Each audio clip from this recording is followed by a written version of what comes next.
Hello and welcome to TIO Stadium on a really usual wet season day here. Plenty of rain falling, some dark clouds above, but a terrific game in front of it. It's round 9 in the NTFL. It's St Mary's to take on Wanderers. These two teams sparred off in the grand final last year. Upset win to the Eagles. They won't say it was an upset, but they won, and then they shaped up again in round 1, and Wanderers got the points again. So here we meet in round 9, and Jared Eilis will take a close look at it, Jared. Wanderers struggling for players. St Mary's have just started to get their season underway, I reckon. Yeah, absolutely. For St Mary's, the catalyst was the Ninecliffe game going back about 3 weeks. And Wanderers, unfortunately, just kicked 1 point in the second half against Darwin last week. So they're really struggling at the moment.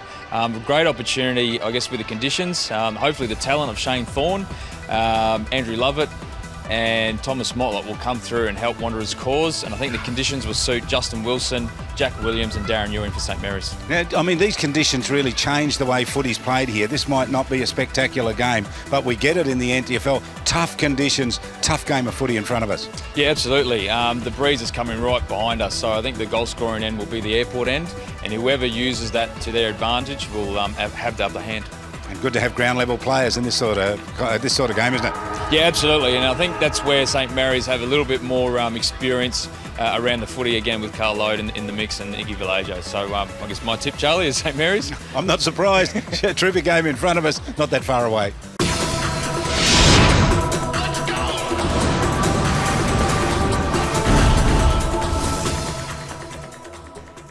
And just about ready to go here. TIO Stadium under a purple sky. Huge storm came in, Jared Island, a short time ago. Thankfully, it's all gone away. That's not to say we're going to get a game without rain here this time of the year.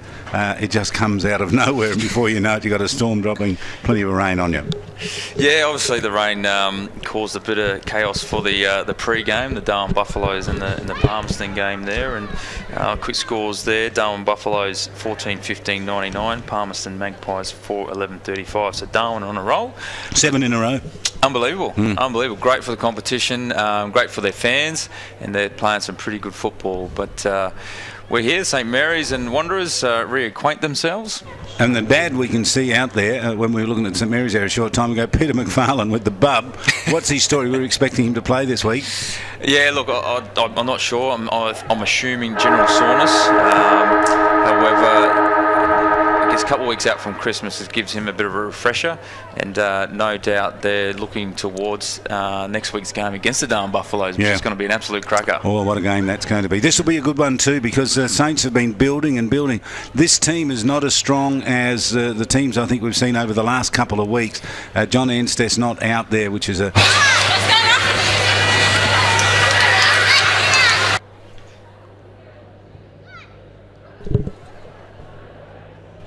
Back. Not sure what that just feed was, Charlie. A little bit of trouble there, a little bit of feedback from somewhere. I thought that might be something to do with the wet season. Could be the storm in the background. Yes, I know John Ansteth's out there, and Carl Lode is playing, and that's good news. But no Ansteth and no McFarlane. That's Saints when they're at their best, really. Correct you, Charlie. Johnny Ansteth is there. Out there. I can see him now, number 14. There he goes, down in the, but, down the fullback. McFarlane is a big out. Cameron Ollett's another one that's not playing. But it's just that time of year, I think. I mean, Wanderers are having a bit of trouble with their personnel as well, as we see the game just about to start. And Christian Shields playing his 150th game for the Wanderers Football Club. So much to play for tonight.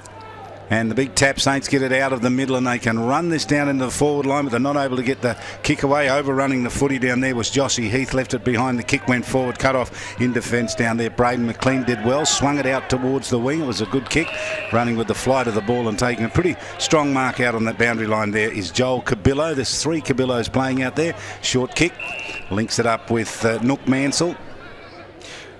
Well, they're through the week, Dean Rioli, Wanderers coach, has laid the challenge down for Wanderers. They need some more commitment, need to be a bit stronger around the footy, and they're certainly up and about in the first 30 seconds. Jared, how do they climb back after last week's loss? I mean, it was a terrible loss. It leaves psychological scars for life.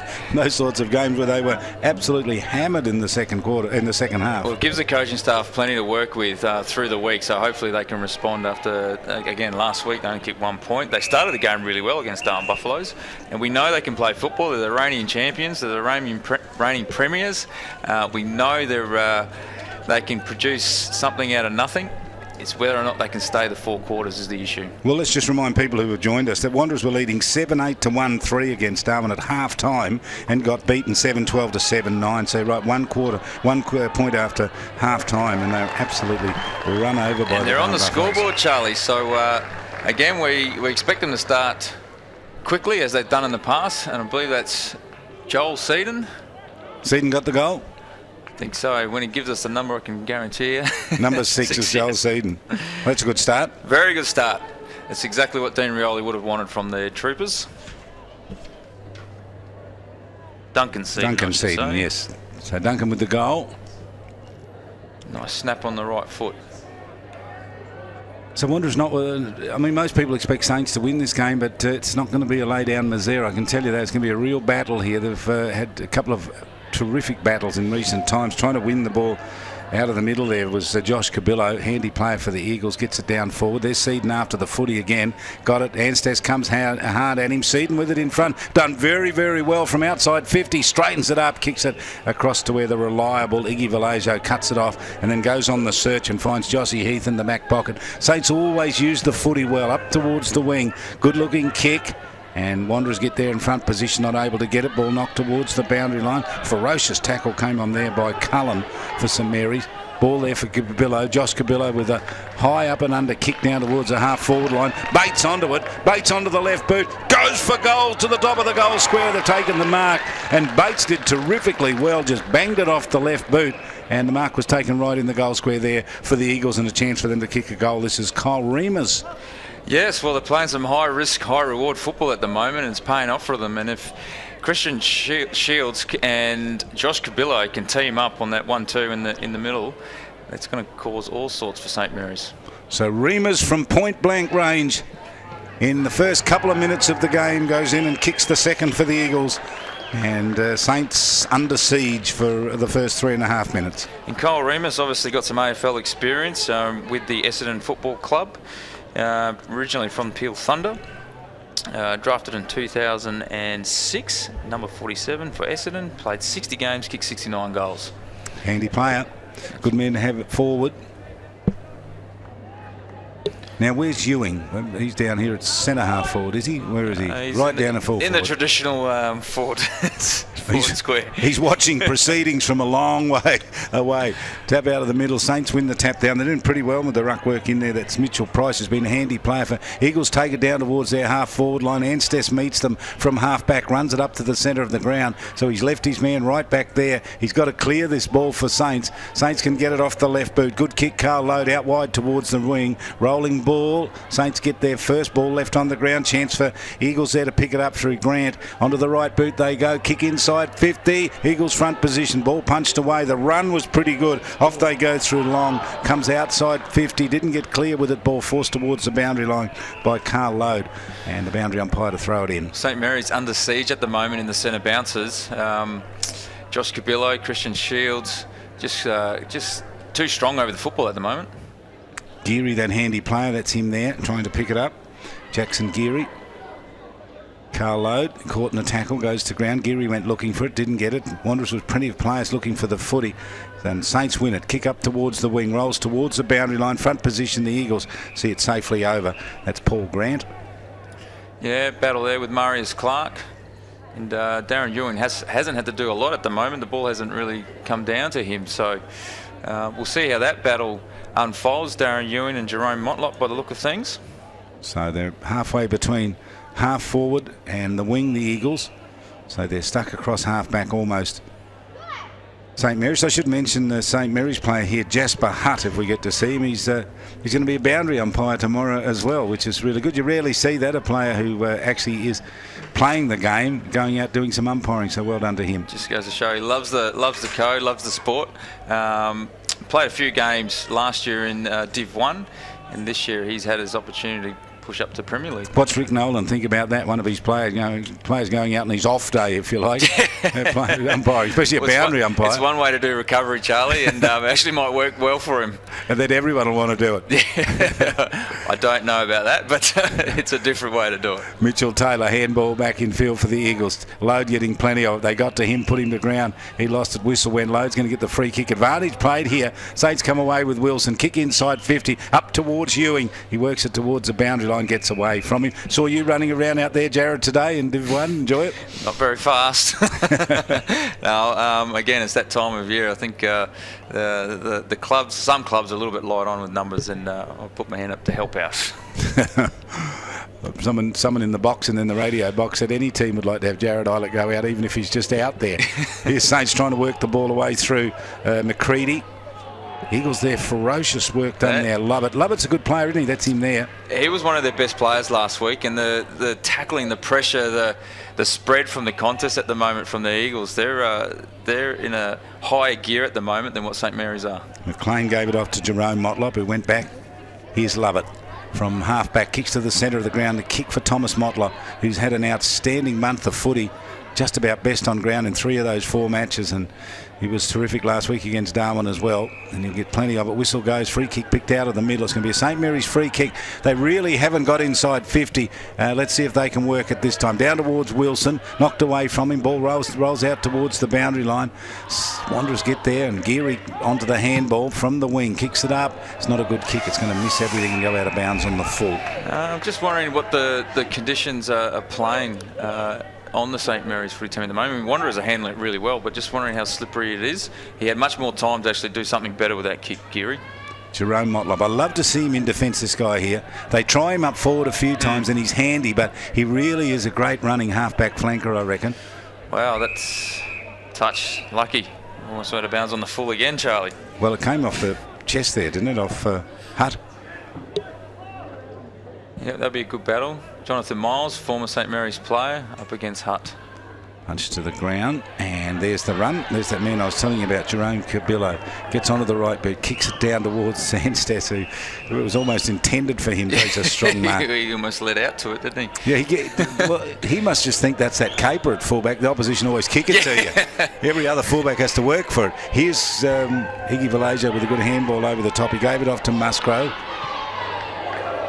Kick up towards the wing, beat Xavier Cabillo. St Mary's with a handball away. Larson was good to McLean. Wins the kick up towards half forward. Eagles in the way. Ball drop. Good gather in this time by Henry Labastida. Out comes Ewing looking for the footy. Where is he? Not to be seen. Eagles win it. They'll run it out of defence here through Braden McLean out towards the wing. Eagles to get there first. Good running play there was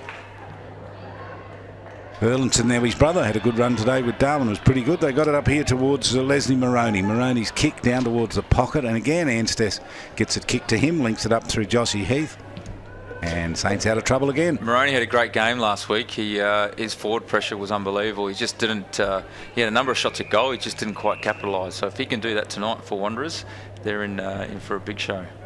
So 9 minutes gone. The Eagles with the only scores of the match. A couple of goals, one to Reamers and one to Duncan Seaton. Throw in up towards the half-back line for Saints. Forced towards the boundary line. They'll get across there through Herbison. Didn't keep the ball in play. Jonathan Miles with him for Wanderers. Ensures it's held up. And the boundary umpire to do it again. Wilson at the back there, number 2 for Saints. That sneaky forward. He gets up forward. He's been kicking 3 and 4 goals each match, so he's been a damaging small forward for the Eagles. They win it though, for Saints rather. Seaton wins it for the Eagles, goes forward with it. Ball knocked to ground here. Now Reamers will get there first. He's looking over his shoulder, watching carefully, and Iggy Valasia works hard on him. He's tried to spear it back. Saints have won it on the last line of defence. Kick out towards the wing was pretty good. Going to ground there was Cullen. The ball landed on his chest. Handball comes over the top. Chance for Saints. Can they win it through Hutt? He does, and he goes to ground. They got rid of him. Reamers with the little push out was clever. Out towards the wing they go. Mitchell Taylor there. Also assistance comes from McLean. And back there also Marcus Totham. Good to see Marcus Totham back playing number 10 for the Eagles. He's had a couple of terrific games. He's the son of Totham. His dad, David Totham. Absolutely. And He's had dropped back to under 18s, I reckon, the last couple of weeks. Yes, he's had an outstanding start to the season in the Premier League. Good to see him do it. There's the ball on the ground in front of Darren Ewing, the most dangerous forward in the business. Rolling ball here gives a chance for Marius Clark. Will it sit for him? No, it won't. Race to the boundary line. They had a close eye on him. Josh Cabillo, one of them. Number 35 there is Jackson Geary. He's got the good hairstyle, mate. Yeah, well, his work rate's unbelievable, actually. So if he can get his hand on the footy and work his way into the game, he's quite a damaging player for St Mary's. Now, is that Wilson getting some treatment down there on his, maybe just some boot problems? Here's the kick up the corridor. Wasn't that good, turned it over. And Saints have won it and can bring it out wide. Jossie Heath with it, waited for it, and then allowed Xavier Cabillo to get it and somehow got the ball away. Did pretty well with it. Saints not getting clear here. No one getting real clear possession early on. Just terrific pressure on. It's like a grand final almost, isn't it? Well, Saints have responded in regards to their tackling pressure and getting numbers to the footy. I think one of the last contests we had right in front of us, Charlie, 3 of the St Mary's players went to the Wanderers player with the football. So they need to work that communication out, but they've certainly lifted their intensity around the football. Christian Shields, milestone match for him. Reaches over the back from Hutt, got the tap down. Wilson wins it. So there's nothing wrong with his boot. Kicks it up forward. Terrific mark there inside 50. Good strong mark and a good kick in too, and gave every chance there for Coombs to take the mark, and he did. Now this is not beyond him. Not at all. Michael Coombs will kick from 50. It's pretty simple footy, really. Get the footy, kick it forward, play in front, and you get your chance to have a shot at goal. The Saints need a goal. Can Coombs deliver for him? Crosses 50, bangs away at goal. Doesn't start well enough. Stays out to the left. Didn't move through for a minor score. And Mikey Coombs probably comes into this game thinking he owes the St Mary's team a good performance tonight, because the reason why they lost last time these 2 plays was a little bit of undisciplined play from Coombs, where the goal got disallowed and Wanderers won. Now this is a Wanderers trick, I reckon. They formed the huddle. Did you see what happened then? They formed the huddle round about centre, between centre half back and full back, and kicked it over the top and rolled it up the middle and then ran onto it. Doesn't get any easier than that, and Dean Rioli would be absolutely ecstatic with that play. Simon Bates, we know he's pretty quick. Question mark over his skill at times, but that one delivered beautifully to Remus. He's done it to him last time, I reckon. So Remus is directly out in front. What an incredible run from Wanderers there. The charge through the middle, it was up the corridor they went, and Remus with a goal already. Can he become the first multiple? The former Bomber is going to kick from inside 50, all but straight in front. Kicks and misses out to the left, minor score. Poor result after a pretty exhilarating build-up. Great build-up. That's St Mary's need to work that one out pretty quickly, and mentally, if that goal went through, Wanderers would have been up and about. So the kick, the Saints to use it, out to Larson. So Larson across half-back. Now his kick goes very, very wide towards the wing and won't stay in the field of play. Gave no chance for Marius Clark to get that. Rotations again, Charlie, will play an important part tonight, even though it's a little bit cooler than 2 o'clock today when I was out there. When you're out there. But it's going to be a high-intensity game, so rotation is going to be key for both sides. Eagles here to take it forward. Nook Mansell down towards the pocket. Reliable John Anstis. And that's McMurtry. Kick out towards the wing. Big climb out there was Price. He's been handy, Price, hasn't he? The big man that Saints need. Yeah, I think all the big guys in the competition at the moment, they just give their team that bit of structure, that contest to kick to. So all the big guys in the comp at the moment are quite valuable. Geary on the run, got a terrific handball from Marius Clark, just couldn't pick it up. Goes back, left it behind. Cullen has to come in and help him do the clean-up. They want Ewing in the goal square. Ewing might get to this. If he can get to it, he's a chance of kicking a goal from here. They push him out the way. Be a good battle between Ewing down there and Brenton Motlop, who's a pretty good defender. Yeah, well, he certainly stuck with Ewing on that occasion and won the battle. Braden McLean's kick up towards the middle. Mike Coombs at the back. Give it to Coombs. We want to see him kick a goal. Runs in looking for it. Did he get tackled high? No. Umpire says it's all okay. Eagles a chance there through Xavier Cabillo. Love it. Runs it from half-back. Did well. Kicked it out wide into the path of Jerome Cabillo. And he went further off and gave it off to Lovett. And Lovett from half-back straight across at right angles to Xavier Cabillo, and he goes even further across. They're building to Thomas Motlop. Mitchell Taylor on the run. Just clever play there by Lovett, going back a couple of kicks, and their skills are far superior at the moment. Wanderers kick to half forward. ferocious Saints across defence there. Carl Lowe's been brilliant in the start. He's probably had half a dozen touches already, working very hard for his team. He needs a few more to help him going to ground down there. Luke Barth, won a big game from Luke Barth tonight. Little kick off by Saints there down towards the wing. Would have been Labastida. Yeah, they just haven't quite adjusted to the slippery ball at the moment. Is not impacting Wanderers at all. They're using clean hands, clean kicks out in front. So yeah, St Mary's taking a little while to get going, and obviously showing on the scoreboard. So you can fall into a habit, Jared, can't you? If the other team gets a lot of the footy, you spend your time chasing the ball carrier rather than carrying it yourself. Absolutely. Then when you finally do get your chance to do something with the footy, you're pretty heavy in the legs anyway.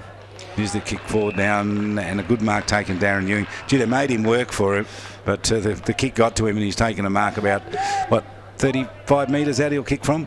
Yeah, absolutely. And again, just that simple, basic footy. Quick kick. Doesn't have to be pretty, just get it forward. Your forwards are tasked with playing in front on that occasion. Darren Ewing in front of Brenton Motlop. And now he's got the right calf strapped. I don't know what that means. Yeah, what's all that about? I have no idea. We'll try and find out. Maybe Kieran can find out for us. He's a lefty and he's a good kick. He rarely misses when he gets a shot at goal, and that's the value of Darren Ewing. If you give the ball to him and he's anywhere around that 50-metre mark, he's always going to kick goals. I don't know what his success rate, his conversion rate is, but it'd be very high. It'd be, I don't know, I'm just making up numbers here, Charlie, but from what I've seen over since 2009, really, when I first started playing footy with Darren Ewing, he'd be 75% easy. Yeah, which is very good, isn't it? Oh, it's unbelievable. His accuracy is one of the best, I would say, in the country. He does work. He does work in the right area, though, doesn't he? He doesn't get out far, really out wide against the boundary line. Yeah, you're right. He's quite clever in his positioning. He knows where to be, and players know where he's. Well, there's nothing wrong with that if that works for you. Saints now from Saints from under pressure across their half back line. Hard run at the footy, Jerome Cabillo. I know I've mentioned this before, but I think he's a great player, Jerome Cabillo. Mitchell Taylor ran at that for the Eagles, didn't get it, beaten by the bounce. Some pleasing thing about this game tonight, Charlie, is some of the youngsters that get their opportunity in what is a pretty tight competition. If these young guys can come in and actually stake a claim, come the new year, the coach is going to have to look at them for selection. Yep, Mitchell Taylor doing the ruck work, knocks it down towards Mikey Coombe towards the boundary line, came off his knee over the boundary line. Loses his shorts in the, in the process.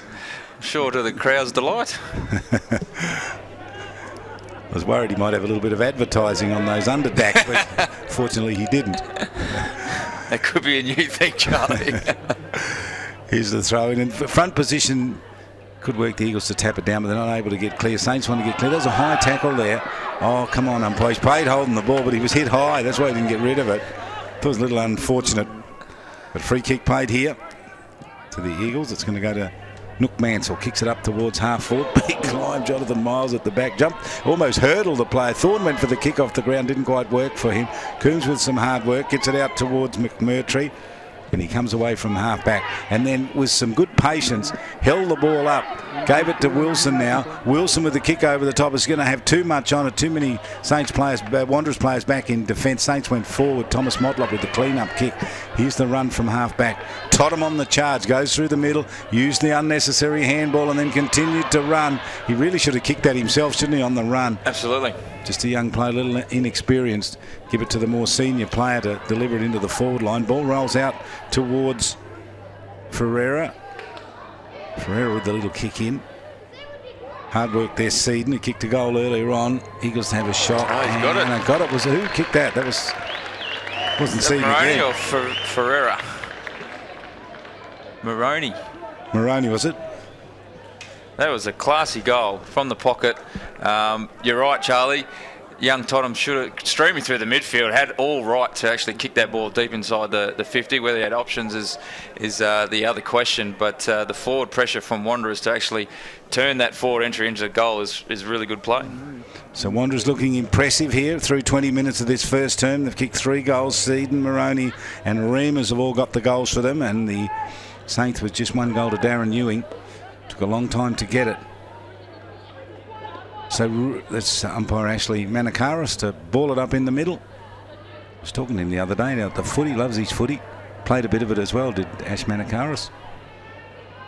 Ball lands down in that St Mary's defensive line. They're going to have to work hard and get it out towards the wing. They force it out there, but all Wanderers out there. They can bring it forward through Christian Shields into the centre of the ground. Nook Mansell looking for the footy. An advantage played, and away they go, the Eagles. Anstice, he read that from right at the back. He really did, didn't he? He was running a long time before that ball was kicked. He knew exactly where to go. Iggy Valeja with the high up and under. It's just going to stay in the field of play. Had a chance there, the Saints, to take the mark up, but it was been punched away from him. Yep, Wanderers certainly up with the upper hand in this first quarter. The challenge was laid down during the week, obviously, from head coach Dean Rioli, and they certainly responded accordingly. So the throw in, and the whistle is gone. It's going to be a free kick to Saints in defence. Now time ticking down here. They'd like another goal, the Saints, before half time, but that's knocked away.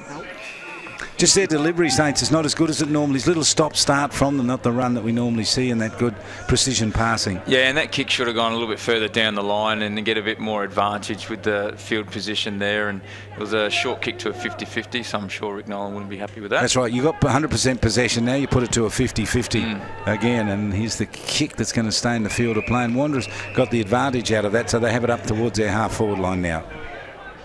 Some paint work. It's sat there where they're painting the grandstand here. That's what all that orange plastic about, and someone has to go and retrieve the ball out of the plastic. Oh, they've done that well. Number 3 there is Paul Grant for the Eagles, waiting to come on. So it's entertaining first quarter. Carl Load finishes up with the ball as the siren goes, and he is outstanding in that quarter for St Mary's. Good quarter of footy. Eagles whole sway though, 3-1 to 1-1. The margin 12 points here at quarter time. Yeah, and for Wanderers, Josh Kabila in the centre is absolutely dominating the clearances, so St Mary's will have to address that, I think, at quarter time. And Christian Shields has the upper hand in the ruck, and that's the reason why. Carl Lowe, like you said, Charlie, he's in and under with Justin Wilson trying to win the football out. It's not pretty from St Mary's at the moment, but if they can do those basics well, just get the ball forward to Darren Ewing, they have every chance of kicking goals. Well, Wanderers, who looked down and out last week, are not down and out anymore. They're right back in the hunt here, and they lead at quarter time over the Saints by 12 points. 3-1 Wanderers to 1-1 St Mary's.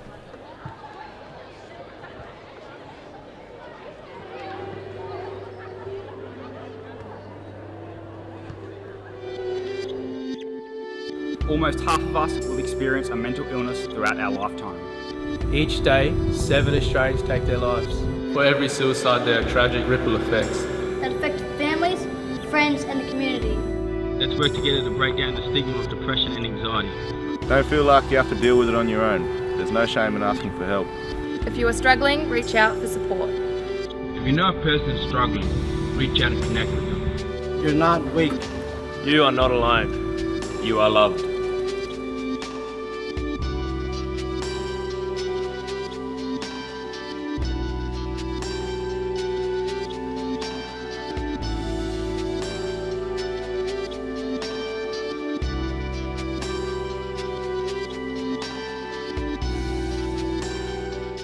Weather is part of life in the Territory. It's unpredictable when it comes and in what it leaves behind.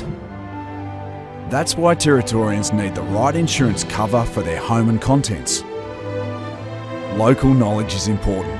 Talk to TIO about Territory home insurance for Territory conditions. So before it happens, call 131-TIO or visit tiofi.com.au.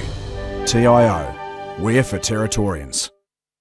Amart Sports is your home of great sports with all the gear you need. Get a massive range of fitness, cycling, sporting equipment and games with clothing for any reason and footwear for all the seasons. From the biggest sporting brands in the world for the very best prices guaranteed. If you're a footy fanatic or a freak for fitness, relish the racket or bikes are your business, Amart Sports has got you covered with 50 stores Australia-wide. For a great range of great brands at great prices, get in store or shop online at Amart Sports today.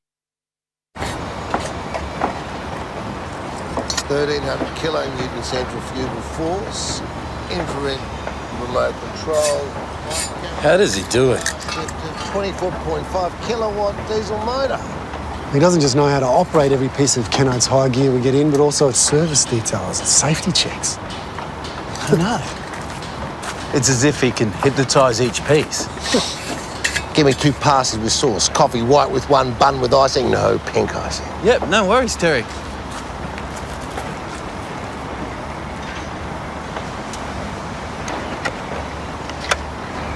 Kellogg's make your job easy.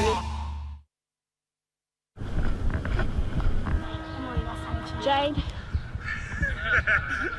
Tom! Play on, mate, straight out!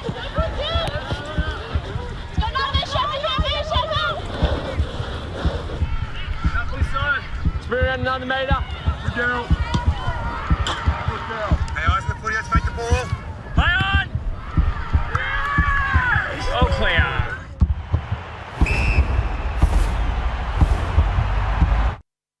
My housemate woke me up to ask where my car was. Turns out we left the front door unlocked and someone helped themselves. Protect yourself against crime.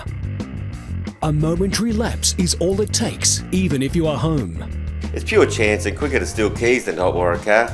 People make it easy and leave keys, bags and wallets laying around with unlocked doors. Don't be the one to get caught out. A community announcement by TIO, Crime Stoppers and the National Motor Vehicle Theft Reduction Council.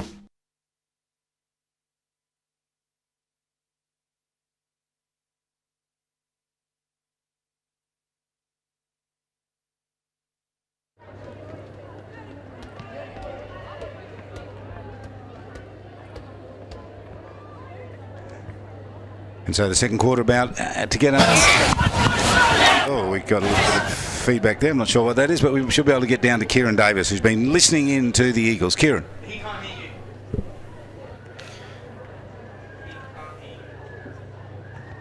Technical difficulties there. It's the joys of the wet season in Darwin. But no doubt Dean Rioli would have been happy with the quarter from his troopers. The first quarter in response to last week's loss to the Darwin Buffaloes. So we'll work on that and try and get Kieran in line, who's down on the boundary for us. Might be able to get down again. We'll have a try, see if we can get him. Kieran, what have you got for us? No good. Not having any luck there again. So we stay with the game here. Umpire Manakaris to hold it up again. Get this second quarter. What do Saints have to do to get back into this? Jared, they're out of it. I think they need to man up Josh Cabillo, and they've started that. They've got Jack Williams going 1-for-1 with him, and just need to be a little bit cleaner with the footy around the packs. So Simon Bates wins it into the forward line, and Nook Mansell with the kick down towards Reams, got his hands on it, dropped the mark. Anstess on the clean up, did pretty well, had to work back in defence there through Long, and then Carl Load gets it and runs away cleverly, got away from Remus, kicked it outside to defensive 50, and the Wanderers players getting there first. Every time they hit the balls, you look, you see, they hit the ground, you see a Wanderers player there. Yeah, they're hunting the numbers at the moment. It's quite obvious. Deep kick, good mark in defence. Great body there by John Anstess too, just to give Remus a little bit of nudge and give his teammate and Carl Load a bit more confidence to take that mark going back with it. Terrific game though from Carl Load. Saints have to run this out now through. Jack Williams had such a great game last week.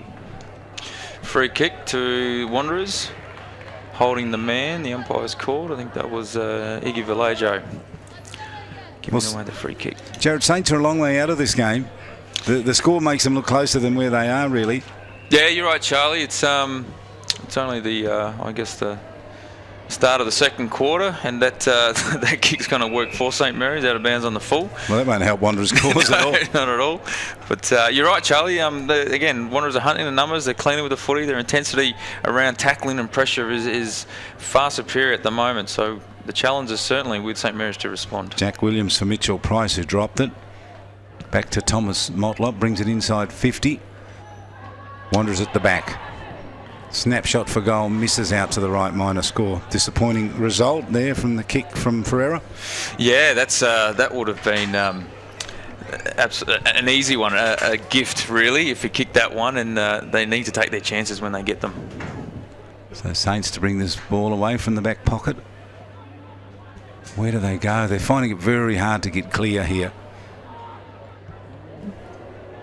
That's a kick by Josh Heath to the middle of the ground.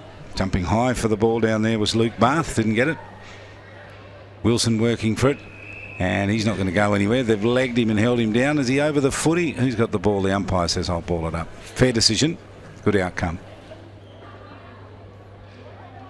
Josh Cabillo in there doing some of that tackling work. Been good for Wanderers. Tackle there on Wilson trying to draw the free kick. Did he draw it? Of course he did. He knows exactly how to get that one. And he lets the Wanderers player know as well. That's a big part of his game, Justin Wilson. He goes hard. Got the facial hair on.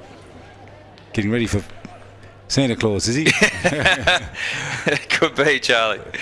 Here it is. Pack gets over the top. It's that sort of game, you know, when the wet season, or when the rain comes during the wet season, it makes it very difficult to control this wet ball. Josh Cabillo hard at it, although Wanderers seem to be doing it pretty well. Vacant centre line the kick, and Saints are going there and taking a strong mark was Ben Long. He's just so strong, isn't he, Josh Cabillo? Through the legs and through the upper body. He just stood his ground and gave the handball away.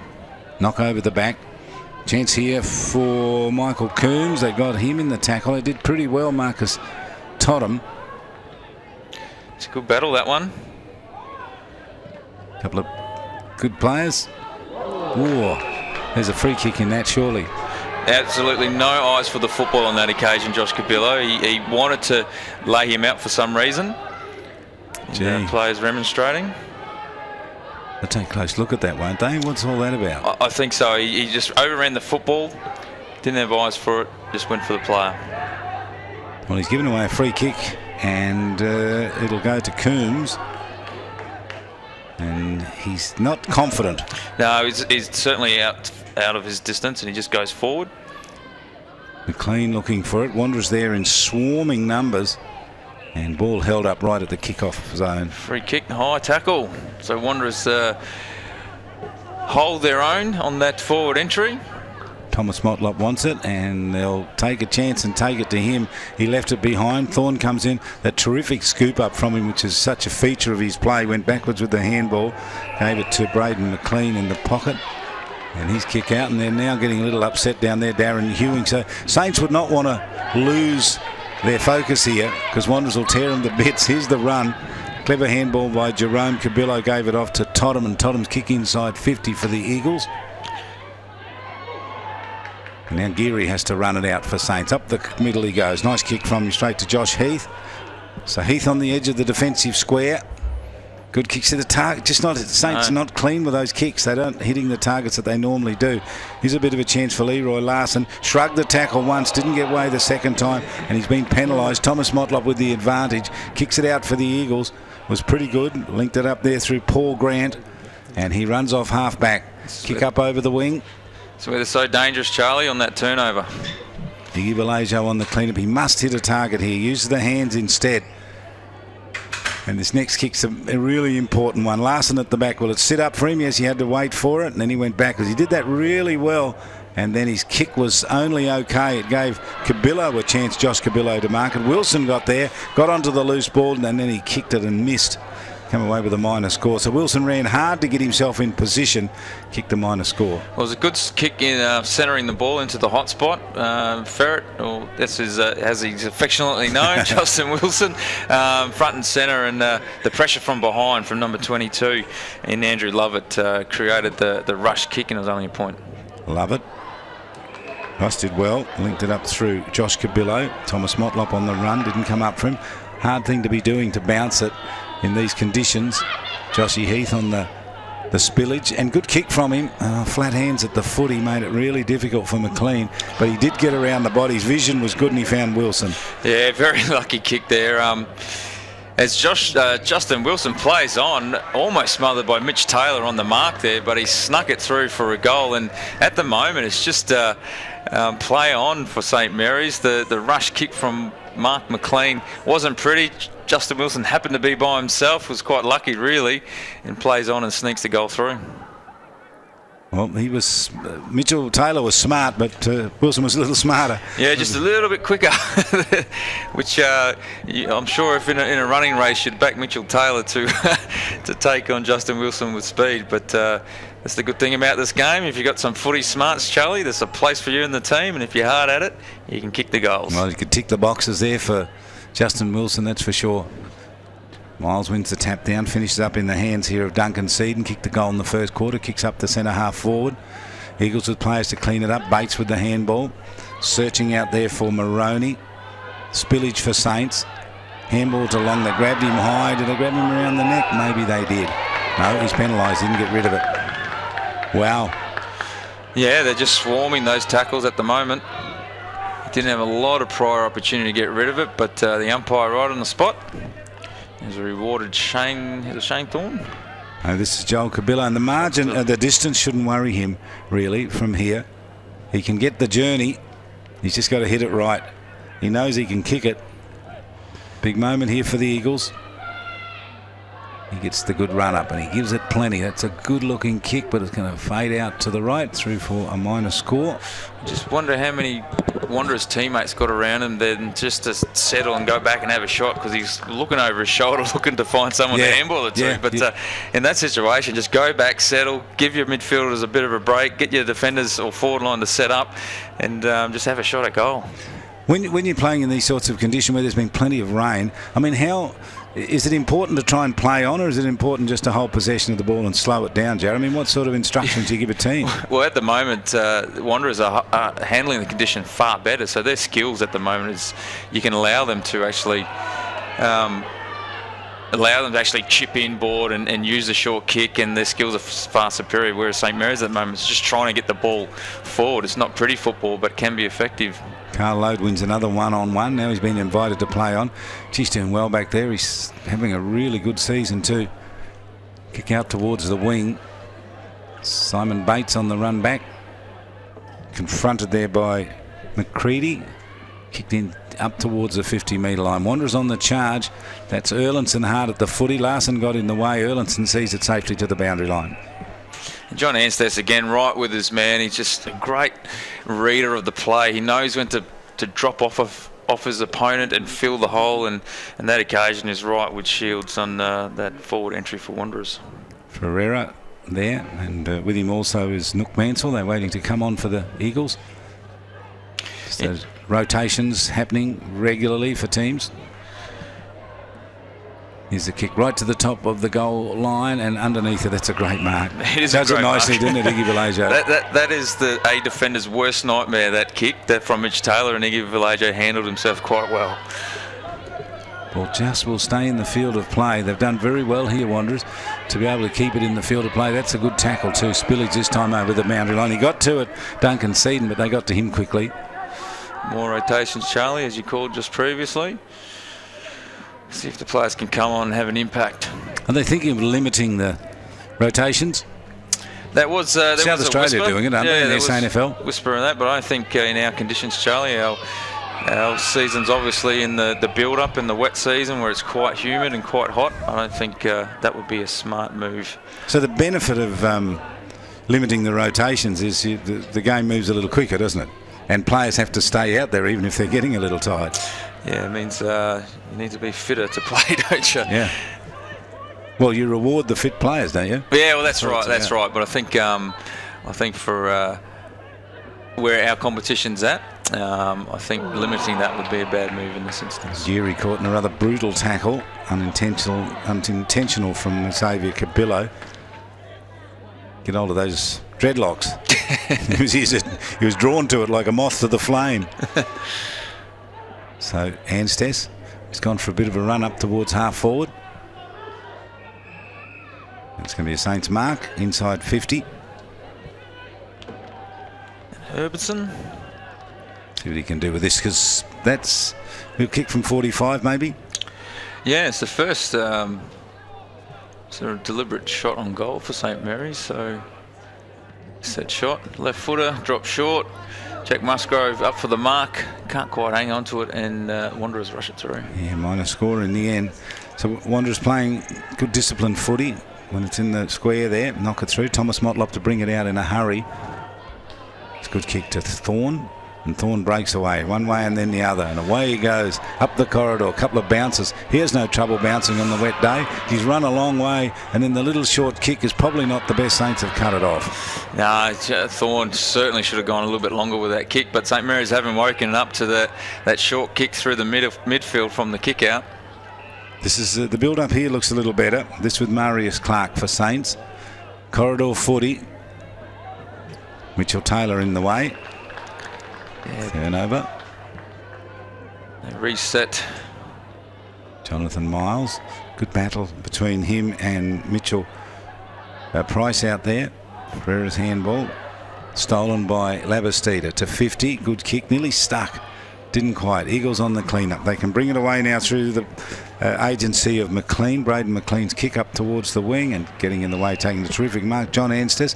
He's gone a long way for a fullback. He has. It's just kick to kick at the moment, though, Charlie. St Mary's going forward, and Wanderers, with the numbers around the football, just returning fire, and we'll see who can break it open. Well, the battle between the two half-back lines. Here's Thomas Motlop. He said he'll try out on this grandstand side, and he kicks out wide, and he finds his teammate out there, Andrew Lovett, and Lovett's kicks in and turn it over again to the half-back line. Benjamin Long with the long hair. He's another young player for St Mary's who I think schooling down south, but home for the holidays and gets a crack at it. Oh, good tackle there. The Eagles came in. Ferreira didn't give away the free kick, and he's held his footy up. Gets a little untidy down there. We saw a bit of a scrimmage here last week after the St Mary's game, I think, didn't we, at the end of it? Yeah, we did, Charlie, which was a little bit disappointing. The game was well and truly over and there was no need for it. Umpire's picked out a free kick, umpire Menakaris, and he said it's going to go to Wanderers. So we tick past 13 minutes. It was 3-1 to 1-1 at quarter time, so it's a low scoring affair as you would expect it to be. So Wanderers haven't added. St Mary's have added a goal, so that what you said, Jared, that battle across the two half-back lines at the moment, who can crack? Let's see, Saints at the back here. Just a stand and deliver kick up towards Coombs. He didn't get it, and hard run there by Josh Cabillo. The ball in front of him sees it over the boundary line. There's Josh. Played at North Adelaide, was it? Sturt. It's a very handy player, obviously a premiership player with Wanderers, and they always welcome him back into town in the Wanderers Guernseys when he's up here. And they've got Daniel Motlop and Shannon Motlop, who all played AFL footy, to come back in. Yet the Eagles still have a lot of players. Here's the ball in the hand of Lovett. So too Saints. Yeah, well, actually Wanderers are certainly the upper hand in those stakes. Nathan Jakura, Liam Patrick, that aren't playing tonight either. So again, you look at Wanderers' squad, they got some super talented players. I think the trouble they're having at the moment with some, as well as some of the other clubs, getting everyone on the training track is quite difficult, and it shows in performances. Well, they've had a couple of close games, haven't they? Lost to Nightcliff a fortnight ago by a point, and then beaten by Darwin last week by less than a goal, and they're actually out of the top five, the Eagles, the reigning premiers. They're sitting in about sixth position, so they're desperate for a win, and Saints are equal top, so that's where they are situated on the ladder. But Wanderers playing as though they're the top team. Yeah, well, after the round one, the grand final rematch is always something to look forward to open up the season. Wanderers certainly played some pretty good football and look to be in a commanding position for the season, but they've sort of dropped away. So in there trying to get it, Nook Mansell, that's him, number 11 for Wanderers, dives over the footy. One of those, there he is. Will he get it out? He does, but they get to him and he's not going anywhere. So be a ball up. Just got to get those players to go in and prepared to work for it, and he did a good job in there, Nook Mansell. Yeah, he's certainly one that can go with the likes of Justin Wilson and Carl Load, hands and knees, scrapping for the football at the bottom of the pack. They're great players, aren't they? So you think, I mean, they're terrific players, especially in these conditions. Yeah, that's a great effort by Mansell on that occasion. He second and third efforts and gives the ball back to the umpire. That's what you want to see. He's the last man to get up again. He should get out of there now. We want more of it. He's still there. He hadn't had enough. In goes Simon Bates. Oh, that's a heavy tackle there on Josh Heath. Will draw a free kick. Unintentional, but still was a little reckless. Might have came from Mansell, in fact. So Joshy Heath with his kick inside 50, up towards half forward. Mitchell Taylor on the clean-up, did very well. Linked it up through Braden McLean. And the Eagles with the kick out towards Thorne. Got it, lost it, ball goes to ground. Chance here for Hutt. Left it behind. Wanderers come away with it. Kick up towards the wing. Jonathan Miles front position. Got it knocked away from him by Long. Did pretty well. Handball back out here for Saints. They're on the wing. Can they go forward? They left the football behind. Didn't pick it up, Saints on the run through there, Luke Bath. Been quiet today, Luke Bath. Yeah, look, he's trying. You can see he's trying to work his way into the game, and he's another one that needs to get his hands on the footy. He's sort of half a step off the pace at the moment, but he will continue to get better as the game gets on.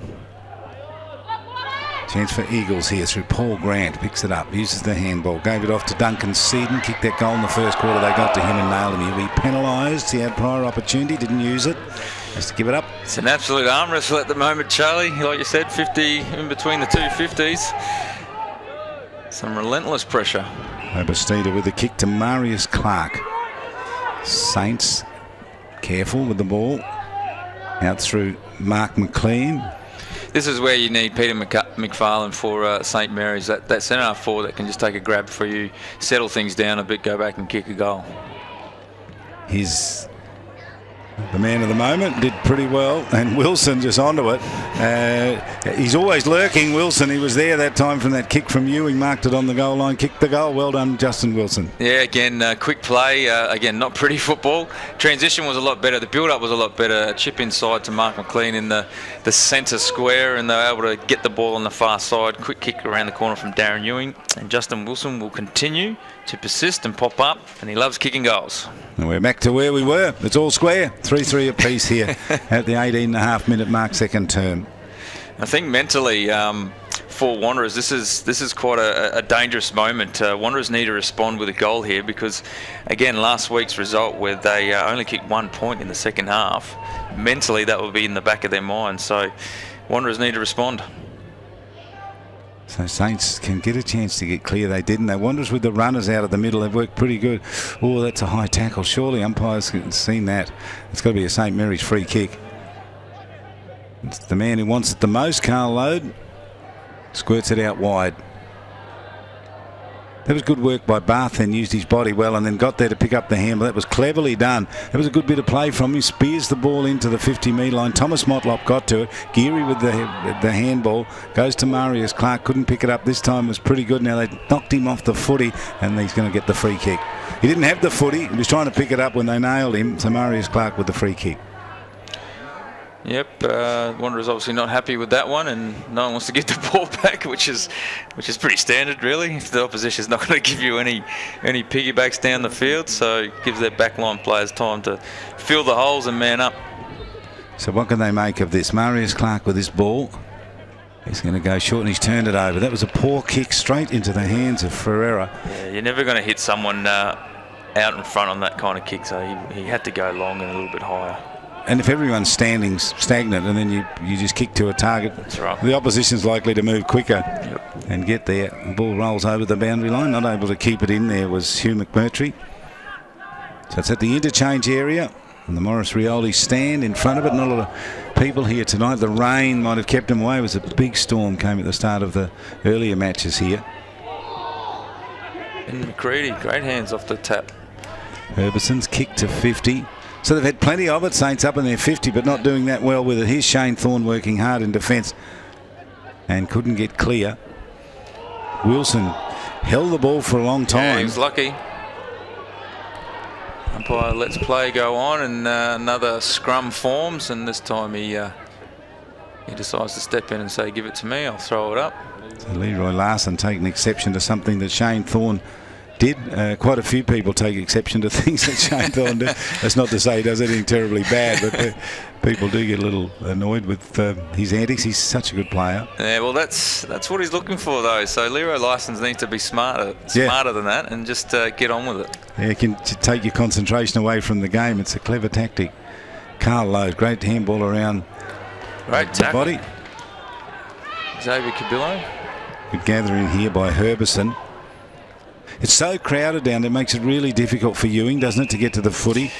It does, and again, you need that player like Peter McFarlane up at your centre forward line to actually draw a few defenders away. At the moment, Jack Musgroves is that man at centre forward, and he's sort of not getting the delivery to warrant the opposition to follow him around everywhere he goes. Well, Wilson's got the free kick, and Lovett was so nice, he actually bought the ball and gave it to him. I'm surprised it wasn't gift wrapped. He carried it over and he gave it him. And Wilson might repay his opponent by kicking a goal here. He's at 50. He likes to kick a goal. He struck it pretty well. That's not a bad kick. Right to the line, hit the post. And that minor score puts Saints in front. They were down by a couple of goals, so they've done well in this second term, and they're wearing Wanderers down. You just get the feeling Wanderers have had to defend so hard in this quarter. Yeah. Would have used a lot of petrol tickets, Jared. Yeah, absolutely. I was just watching that kick out. It's been so intriguing, the kick out for Wanderers. They've got some structures, they've got some set plays, and all the players pushed to the far side. So I'm not sure if that went to script for Thomas Motlop. But anyway, St Mary's claw their way back into the game and have actually hit the front by 1 point. And better players. Again, John Ansteds has been sensational for St Mary's down back. Justin Wilson lifted his name to the top of the list, I think, with that quarter, and Carlisle still playing strong. Josh Cabillo, Christian Shields and Andy Lovett still causing a bit of damage for the Wanderers. And earlier today, Darwin had a good win over Palmerston by 64 points, 14-15 to 4-11.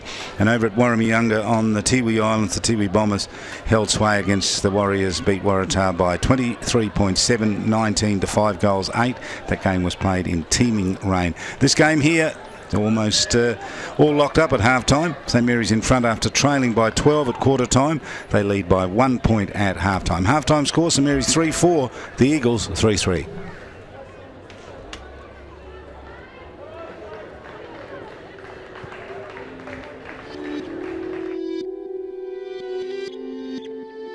Almost half of us will experience a mental illness throughout our lifetime.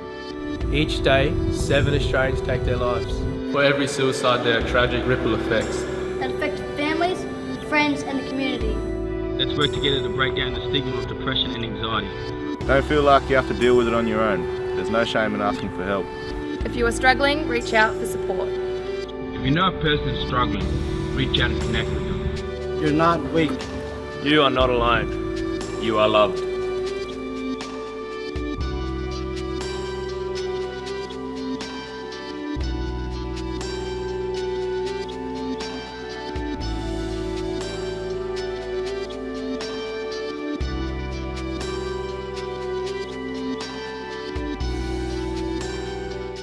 Weather is part of life in the Territory.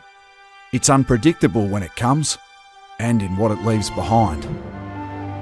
That's why Territorians need the right insurance cover for their home and contents. Local knowledge is important. Talk to TIO about Territory home insurance for Territory conditions. So before it happens, call 131 TIO or visit tiofi.com.au. TIO, we're for Territorians. Amart Sports is your home of great sports with all the gear you need. Get a massive range of fitness, cycling, sporting equipment and games with clothing for any reason and footwear for all the seasons. From the biggest sporting brands in the world for the very best prices guaranteed. If you're a footy fanatic or a freak for fitness, relish the racket or bikes are your business. Amart Sports has got you covered with 50 stores Australia-wide. For a great range of great brands at great prices, get in store or shop online at Amart Sports today. 1300 kilonewton centrifugal force, infrared remote control. How does he do it? 24.5 kilowatt diesel motor. He doesn't just know how to operate every piece of Kenites hire gear we get in, but also its service details and safety checks. I know. It's as if he can hypnotise each piece. Give me 2 passes with sauce, coffee white with 1 bun with icing, no pink icing. Yep, no worries, Terry.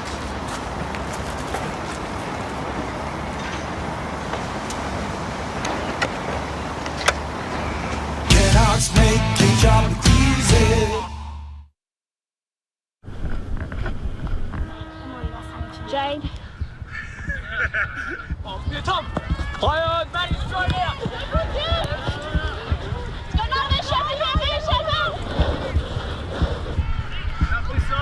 Spear around another metre.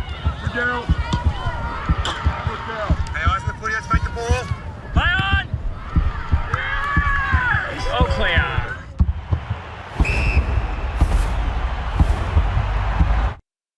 My housemate woke me up to ask where my car was. Turns out we left the front door unlocked and someone helped themselves. Protect yourself against crime. A momentary lapse is all it takes, even if you are home. It's pure chance and quicker to steal keys than to hotwire a car. People make it easy and leave keys, bags and wallets laying around with unlocked doors.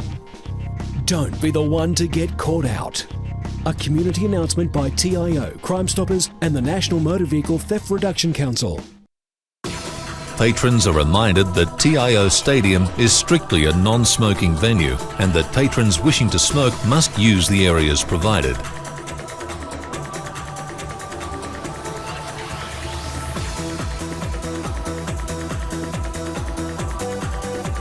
Sea-Link run ferries to and from the Tiwi Islands for the Tiwi Bombers 4 home games. Book today at sealinknt.com.au.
Sea-Link run ferries to and from the Tiwi Islands for the Tiwi Bombers 4 home games. Book today at sealinknt.com.au.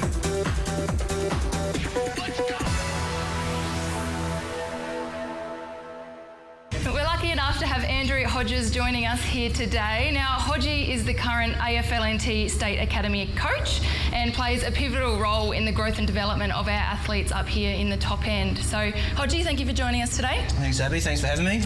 Now, obviously, the AFL draft, the main draft, took place last Tuesday, followed by the rookie draft. Daniel Rioli picked up at number 15 by Richmond Tigers, and then Ryan Narhouse picked up at number 34 by Freo in the rookie draft. But before we get into the individual athletes, tell us a little bit about that draft combine process. And I know previous conversations that we've had, you have sometimes labelled it as a bit of a meat market, but what really takes place and what is it that AFL clubs are looking for? Yeah, well, the journey for the boys this year really started off in March, where Daniel played TAC Cup with his club down there and came into our State Academy program, and Ryan played with senior Thunders, and then they went through the Nationals, and from that the AFL recruiting staff nominate players to go into the combine. The combine week or a couple of days is actually quite intense. There's a lot of testing, physical testing, medical, psych testing and all those types of things. So we had Daniel and Davin go to National Combine, but we had Ben Long, Michael Hagan and Ryan Nyhouse go to state screening and all performed really well. Yep. So Daniel Rioli was a first round selection. Tell all the Richmond supporters out there what his main attributes are and what they can expect to see from him. Yeah, Daniel's a very exciting player. He's a great athlete. He's an all-round athlete, and he's very clever when he gets the ball in hand. So I think he did really well at National Combine. His 3K time trial, he did a 10:30 time, which was fantastic for him. And his agility and his speed was right up there in the top percentage at Combine. So he was the best performed at National Combine. And when he gets the footy in his hands, he's pretty exciting and he can do some pretty magical things. I think his breakout game this year was with the Northern Territory Thunder under-18 Nationals against Tasmania at Etihad Stadium, where he kicked 2 goals and had 15 touches, and he was quite clever. Yeah, I was there that day. It was a very impressive performance from Rioli. Is there any chance we might be seeing Cyril version 2.0? Possibly, yeah. Very, very similar players, and you can see a little bit in Cyril when Daniel plays. It's almost like time stops and he can move and do whatever he wants. So now to a very different player in Ryan Nyhouse. Can we explain to all the Fremantle supporters out there what he'll bring? I think they've got a ripper player there. Ryan's a great kid. He's a defender. No nonsense. He very, very rarely gets beaten one-on-one, and his skills are very good. So I think they've got a really good player there, and Fremantle supporters should be pretty excited about having Ryan Nyhouse around. So I was fortunate enough to speak to a few recruiters throughout the season. There was a little bit of a knock on his size. There was almost that in-between size. Do you think that's going to be an issue for him at AFL level? No, I don't think so. Ryan can play tall and plays short. I think in the grand final, NEFL grand final, he played on Eric Hipwood, who was a top 20 draft pick, and played really well on him. And then earlier in the season, he played on guys like Eddie Sandsbury, who's a lot shorter. And so Ryan's versatility, playing tall or short, won't be a worry for Freo. So now to the hard luck stories. We had Davin Ferreira, Michael Hagan, Ben Long and a couple of others miss out, and you have to feel sorry for those boys because these days with social media there's a lot of expectations on them, and I know following their Facebook pages everyone's writing on their wall and wishing them luck, so there's no doubt they'll be disappointed, but obviously they're very talented footballers, so where to from here? Oh look, I think the boys obviously are very disappointed, but they're ready to get back on the horse and get going for next year. They're all very optimistic about their chances and they're weighing up what they're going to do in the new year, and I'm pretty excited that they've got that attitude and they're ready to pull up their sleeves and get stuck into it. So yeah, disappointing for all those boys, but they're ready to have another crack at it. Yeah, all three ripping young men, obviously. But I like you mentioned that when you talk about their options, and there's that long-winded debate about, from a young junior footballer perspective, is it better to stay in the Northern Territory and go through the Thunder program, or perhaps move down south, go to boarding school and go through another system? So what are your thoughts on that, Hodgie? Yeah, look, I think it's a tricky one. It's a debate that's always raging, and look, we'd love our kids to stay here in the Territory with their families and come for our program. We believe that our program now is pretty special. We've got fantastic facilities here with the Michael Long Centre, and we can provide them opportunities to put them in front of AFL recruiting staff. I think next year we're going to play 6 games in front of recruiting staff down south, and there's a new concept come in where they're going to select an Allies side from the Nationals and they'll play Division 1. So our best 4 or 5 players hopefully will possibly play about 10 games in front of recruiting staff, which is really exciting. If you look at this year, we had 2 guys drafted, one went away and took the gamble and got drafted, and one stayed here and got drafted as well. So, you can go either way, but we think our pathway now with our state academy leading into our senior Thunders is the right mix, and we think we can get guys drafted that way.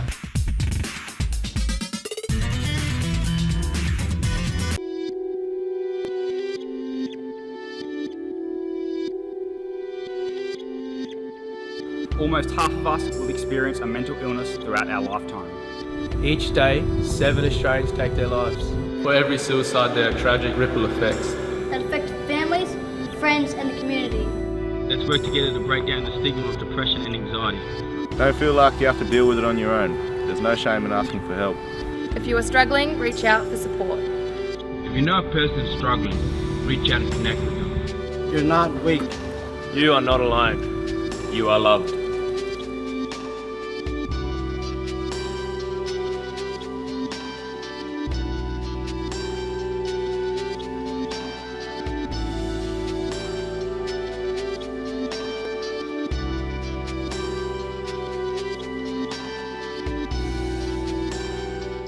Weather is part of life in the Territory. It's unpredictable when it comes and in what it leaves behind. That's why Territorians need the right insurance cover for their home and contents. Local knowledge is important. Talk to TIO about Territory home insurance for Territory conditions. So before it happens, call 131 TIO or visit tiofi.com.au. TIO, we're for Territorians. Amart Sports is your home of great sports with all the gear you need. Get a massive range of fitness, cycling, sporting equipment and games with clothing for any reason and footwear for all the seasons. From the biggest sporting brands in the world for the very best prices guaranteed. If you're a footy fanatic or a freak for fitness, relish the racket or bikes are your business. Amart Sports has got you covered with 50 stores Australia-wide. For a great range of great brands at great prices, get in store or shop online at Amart Sports today. 1300 kilonewton centrifugal force, infrared remote control. How does he do it? 24.5 kilowatt diesel motor. He doesn't just know how to operate every piece of Kennard's high gear we get in, but also its service details, its safety checks. I know. It's as if he can hypnotise each piece. Give me 2 passes with sauce, coffee white with 1, bun with icing, no pink icing. Yep, no worries, Terry.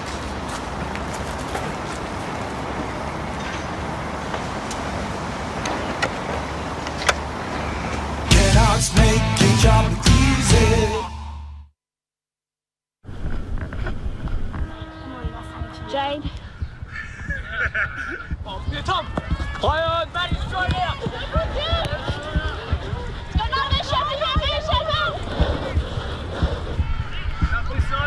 Spin around another metre.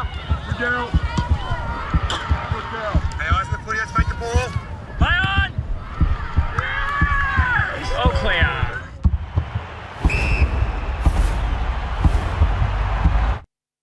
My housemate woke me up to ask where my car was. Turns out we left the front door unlocked and someone helped themselves. Protect yourself against crime. A momentary lapse is all it takes, even if you are home. It's pure chance and quicker to steal keys than to hotwire a car. People make it easy and leave keys, bags and wallets laying around with unlocked doors. Don't be the one to get caught out. A community announcement by TIO, Crime Stoppers and the National Motor Vehicle Theft Reduction Council.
Welcome back to TIO Stadium here. Second half about to get underway. Intriguing match it is, with some tough conditions, with plenty of rain falling earlier on. There's the score. You can see it's saying 3-4, Wanderers 3-3. What have we got in store, Jaldo? Yeah, well, that first half, Wanderers certainly had cleaner skills. The intensity and tackling pressure was there, certainly for the first quarter. And I think St Mary's matched Wanderers in that area in the second quarter and called their way back into the game. Here's the kick down to Ewing, front position. Nearly got the one-handed mark, which is one of his features. He ran at Thomas Motlop, took his eyes off the footy, which might suggest he's getting a little frustrated. Here's a kick from a long way. That's gone through for a goal. Jackson Geary, opportunist goal, something out of nothing for St Mary's, and that's certainly what Rick Nolan would have wanted from his players. So worrying signs here for Wanderers, I must say. They kicked 3 goals in the first quarter. They didn't kick any in the second, and Saints have kicked 2 in the second and 1 here. So we're hoping to get down to Kieran Davis, but we're having some technical problems. I'm not sure if we can get down to him. Kieran. Hey Charlie, yeah, it looks like the microphone's all good now. Okay, tell us through. What are you going to tell us? Well, I'm just want to say that St Mary's, I reckon, will have the edge in this game. I reckon Wanderers are a bit tired. The ball's slippery. St Mary's seem to have a bit of the better ball skills so far in this game. So I reckon St Mary's will round it out in the second half. All right, we'll see what happens. You keep a close eye on that. Tell us what the coaches are talking about at 3/4 time as well. So at least we got contact down there with Kieran Davis. Mark taken in defence here. Good strong mark. Carl Lowe, BIG, he's had a terrific game already. Continuing on that purple patch that he's been going through. He kicks short outside defensive 50. They've gone wide with it, Saints. It's a horrible looking kick. Very wide, Charlie. You don't have to go that wide. It's out of bounds that far out. So the ball being retrieved and into the hands here of Joel Cabillo. So that's the markings on the oval there, Charlie. They're confusing, aren't they? Well, shows that the actual width of the oval is about, I don't know, 3 metres shorter than normal. Why is that? Oh, to protect that area by the look of it. I think so. That's ground management. I suppose it doesn't matter. Both teams know. Both teams have to play on it, whatever the size of it is. Who's the last man to get up here is going to be Long, I think. Ben Long, number 40.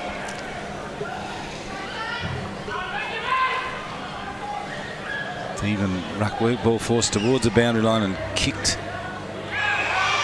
So that was over the boundary line, it would seem. They're a bit confusing with the double lines there, and it's got the tram tracks. You can just see them there. Yes. And I think it's the inside one that's the actual line. It is correct.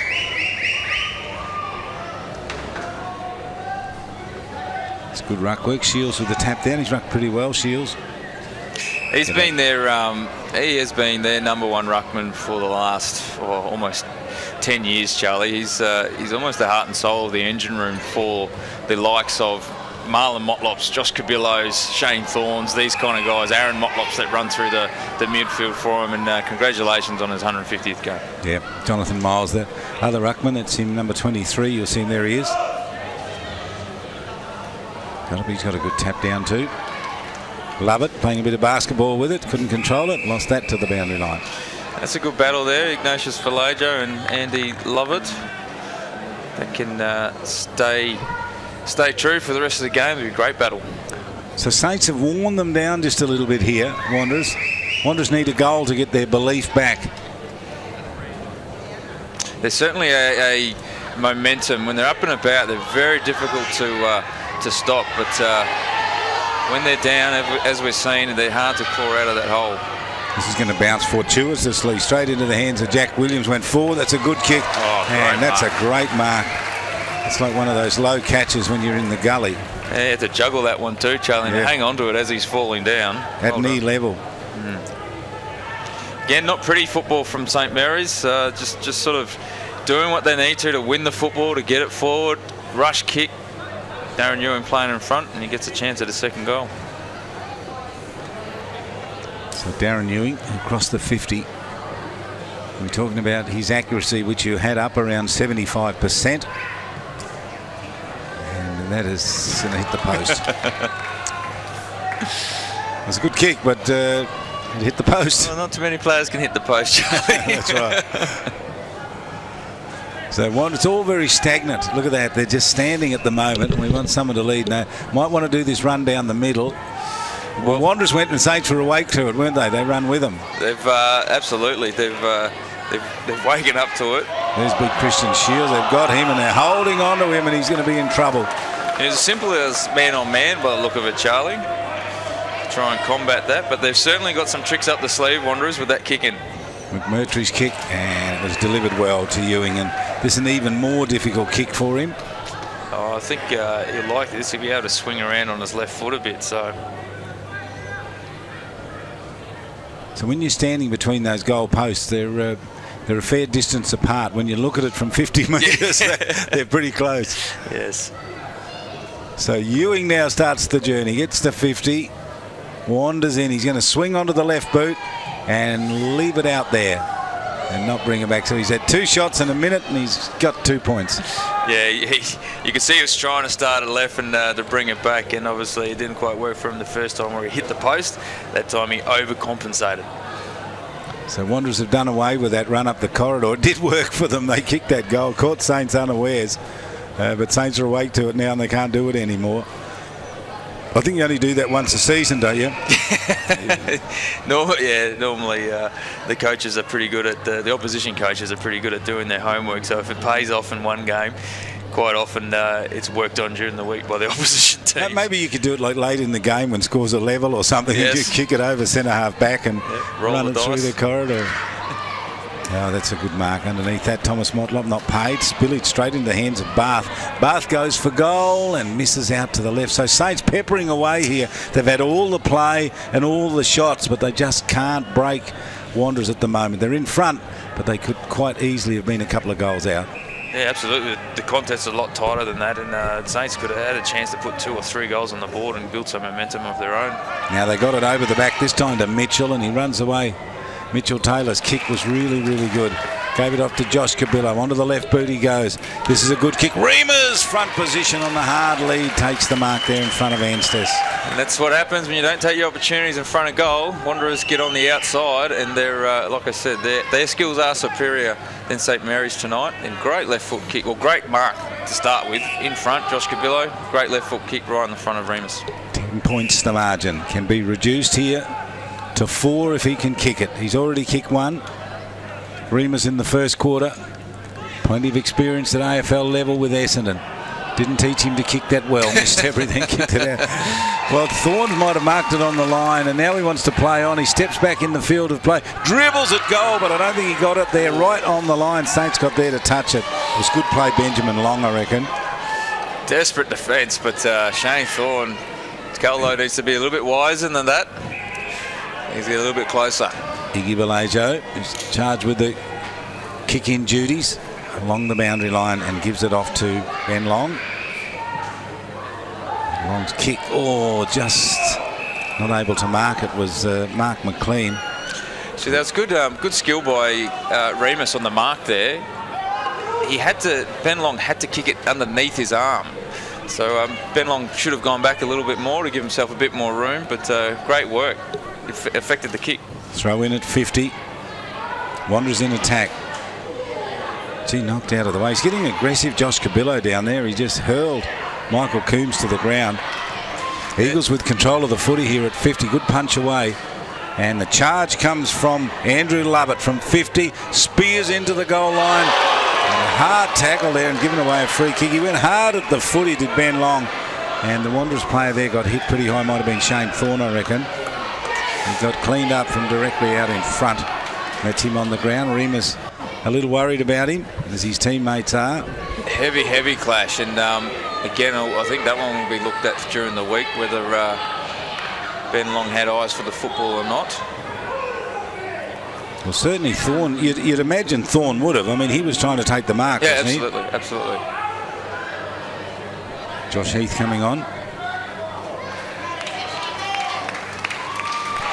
Like he's okay, and well, he's up, Thorne.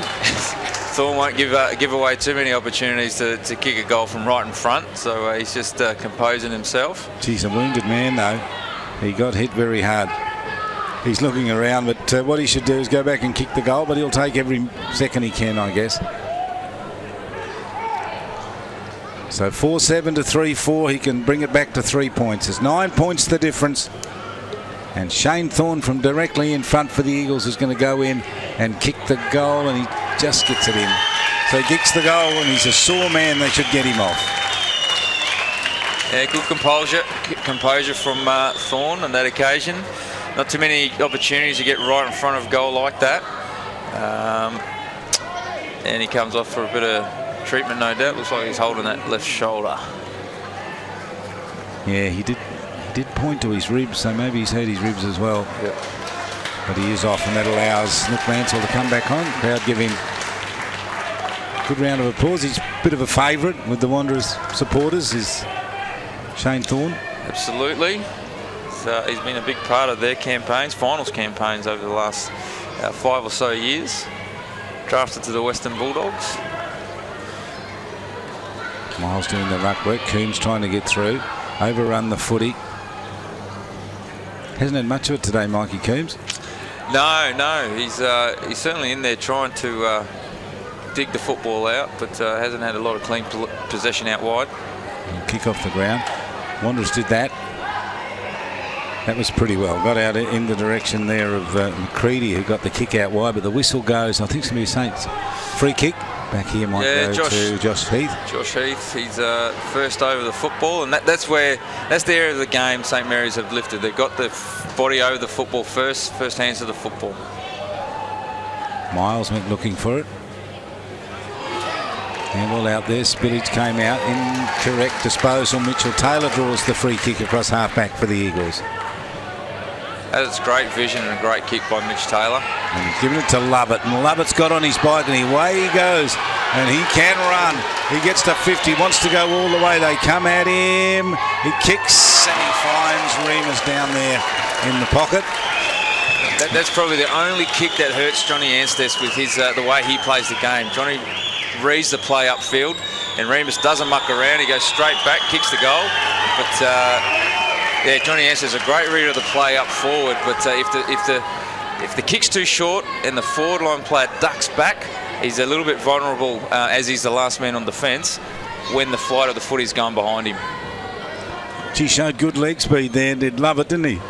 Yeah, he certainly did. A bit of space, and we know he's got AFL experience as well, and he can be quite damaging and in space, obviously. Well, that switch of play gave Saints the second opportunity, gave Wanderers the second opportunity to open Saints up down the corridor. Yeah, it's, Mitch Taylor created the turnover with the tackle, and a great vision, great switch of play, and it opened up the fat side. So Wanderers win it out of the middle again. They get the clearance. They run into a busy Ben Long. Trying to break through was Ferreira. Kick inside 50. Here's the bouncing ball towards the forward pocket. Same Anstess again. Looking for the footy. Remus right alongside him. What I was saying before, John Anstess, when the ball's out in front of him in the plays coming forward, there's not too many players that can go with him in that instance. He's quick, he's tall, he gets his fists in the right position, reads the play really well. But that kick over the top, over the back, that's where it's a little bit vulnerable. Well, the man that he's minding has kicked a couple of goals on him. Had a milestone game, didn't he, not that long ago? To the top of the square. Carl Load got there with his fist on the footy. Remus goes to ground and he didn't get rid of it when he had prior opportunity. In fact, yeah, that was Remus. Kicked 2 goals, but he was penalised then. Ben Long, they grabbed him a little high. It's unlucky not to get a free kick, Ben Long there. Handball came out. Chance here for the Eagles. In the pocket. And I reckon that's a goal. And I reckon that's come off the boot of Andrew Lovett. Yes. Gets rewarded for a good 2 or 3 minutes worth of work. And the Wanderers, right in front of the Wanderers shed, squeezed the handball out to Andy Lovett that took the risk and ran forward. And he rewards the team with a goal. So they've fired up here, the Eagles. They were struggling for a while, but they've kicked 3 goals in a rush. After the first goal went to Jackson Geary, and Saints had a couple of chances with Ewing to kick goals that they didn't convert, and then Thorne kicked a goal, Remus kicked a goal, and now Lovett kicked a goal. Yep. So those missed opportunities can cost you dearly in footy. Here's Joshy Heath having to go back the wrong way and work it through Jack Williams. Load comes out looking for the footy. Free kick here to Saints. Going up a notch, Charlie. This is what we wanted to see. Brings the crowd into it as well. Williams, good to Josh Heath. Leroy Larson under the footy.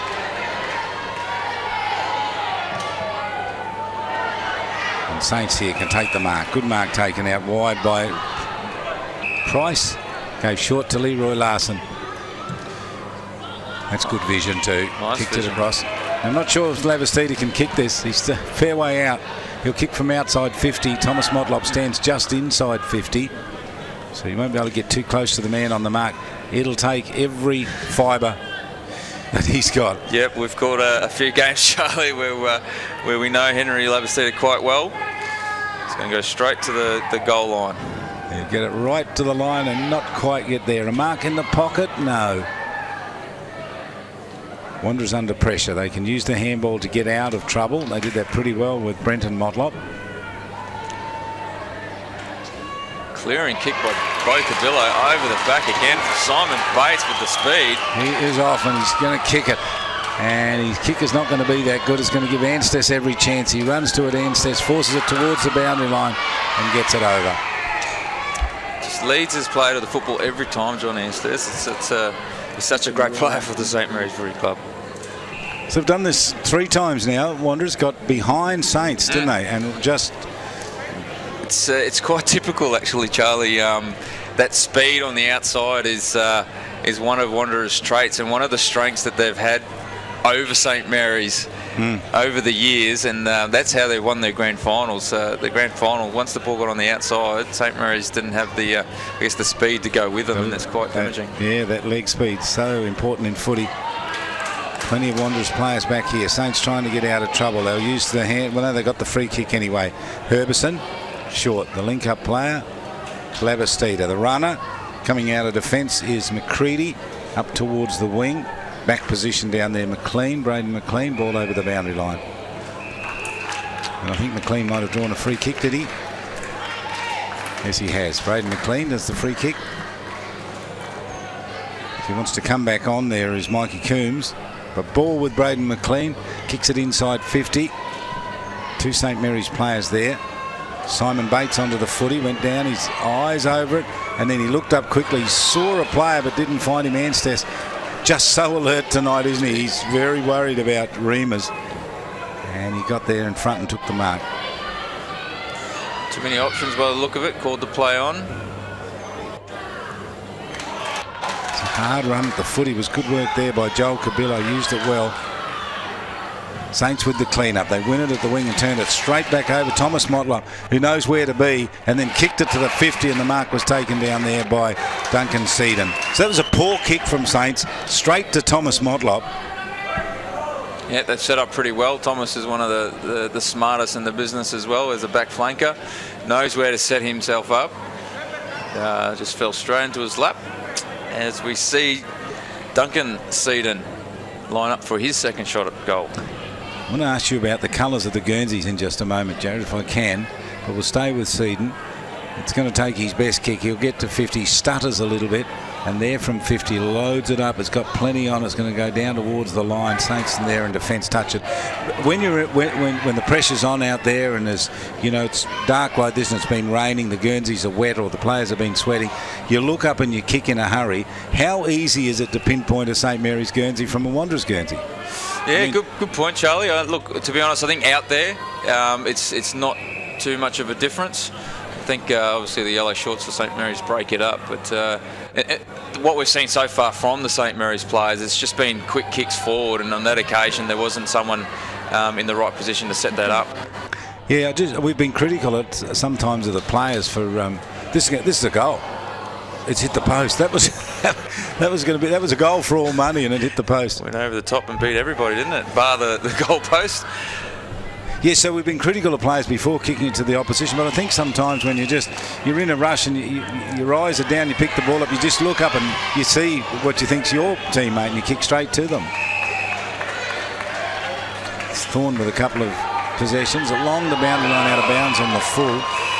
Yeah, just obviously he's quite tired and just leaned back on that kick and went out of bounds on the full. So Josh Heath, where's he going to go? Gee, looked like he played on outside the field of play there for a moment. Mitchell Taylor to Thorne. Thorne did well, tapped it in front of him, but Vardy's played away. He goes a little bit of basketball skill there from Thorne. He plays a bit of basketball too. He's quite good at it. Josh Cabillo kept the ball in play and then got it. He did extremely well. Luck to fortune. Anstess on the charge out, wins it from fullback, thumps it back out towards the wing. Leroy Larson a chance here, got over the top. Thorne again, handball over the top was pretty good. Saints run hard at the footy. Herbison couldn't get it. Whistle goes, free kick. That's going to be Herbison's free kick. So Saints have it on the wing at the 20-minute mark. They need a goal and they need it in a hurry. Here's the kick down towards the goal line. Thomas Motlop back there. They got him. He's lost. Coombs has got it. His goals are open. Bangs it through. And Michael Coombs delivers what they've waited for from a long time. He got there onto the loose ball and kicked the goal. Much better build-up from St Mary's on that occasion. Direct kick inside forward 50. Jack Musgrove creating the contest, and Justin Wilson and Mikey Coombs doing the crumbing work down below. And that's the goal Mikey Coombs would want, repaying Saints back from round one. He did well on that one, and he didn't miss. We saw Davin Ferreira last week running into a goal from that same position when his team was down against Darwin and missed. He almost won the game for him. That's with one goal in the second half. It didn't quite come off for him, though, unfortunately. It bounced and then it went left. He's having nightmares about that still, I understand. Saints trying to get this ball clear. There's a high tackle in there. No, umpire will come in and ball it up. Jackson Greary there working hard. Wilson at the bottom. It's going to go down to the wire again, Charlie. Just what we want. We got the close one, I think, mate. Here's Wilson with the kick forward. Mitchell Taylor come out, took a risk. Saints can get behind the line here. Leroy Larson one way and then another. Now he's in trouble and gone. Gee, that's not good enough from him. He really has to do better than that when he's got it. McFarlane would break away from there, wouldn't he? Well, at this level, Charlie, you beat one tackle, you've got to get rid of the football because there's not too many opportunities that you're going to get through two and three tackles. Yeah, you've just got to do it. So what's that clock ticked up to 22 minutes, so there's not going to be much left in it. Saints have a chance here with a few, well, probably less than a minute to go. One kick out of here and it down to the forward line is what they want. Wanderers won't give it to them easily, of course, and it's held up for a ball up. 22 and a half gone. Yeah, interesting that Jack Musgrove's gone to full forward now, pushing Darren Ewing up the ground. So I would have thought having Darren Ewing as your focal point would be the best option. Quarter of footy. They came hard. Did Wanderers? After Saints looked like they were just starting to gain the ascendancy. High up and up in the kick. This will be no mark here. Out comes Thomas Motlop, knocked off the ball. And now over the boundary line for another throw in. Oh, almost out of bounds on the full there. Again, opportunities with St Mary's deep in their forward line.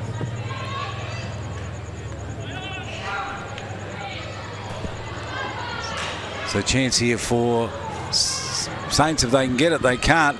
They do have players back here. Coombs underneath it takes the mark. Now's a chance for him to redeem himself. He doesn't have to rush because the siren is imminent. Tottenham's on the mark. The angle's relatively tough. The distance not a problem for him. And he can cover himself in glory here up to three-quarter time and he can put his team in front. They trail by 3 points. 5-8 to 6-5. Mikey Coombs with the footy. Stuttering run. Kicks so badly. Kicks it out of bounds on the full. Much to the delight of the Wanderers fans. That one there obviously going for a distance. It did test him. He was a bit far out and it's the player's worst nightmare, isn't it? Off the side of the boot, out of bounds on the full. The last thing you want. So Wanderers will just steady this down and eat up the clock, I reckon. 6-5 to 5-8. Agree, Charlie. There's no real need to take any risks late in the third quarter.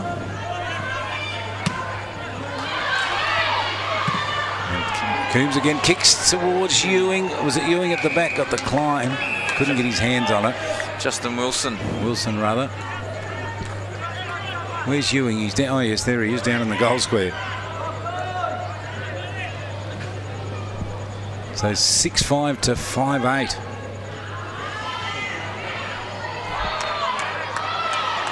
Held up. What's the umpire going to do here?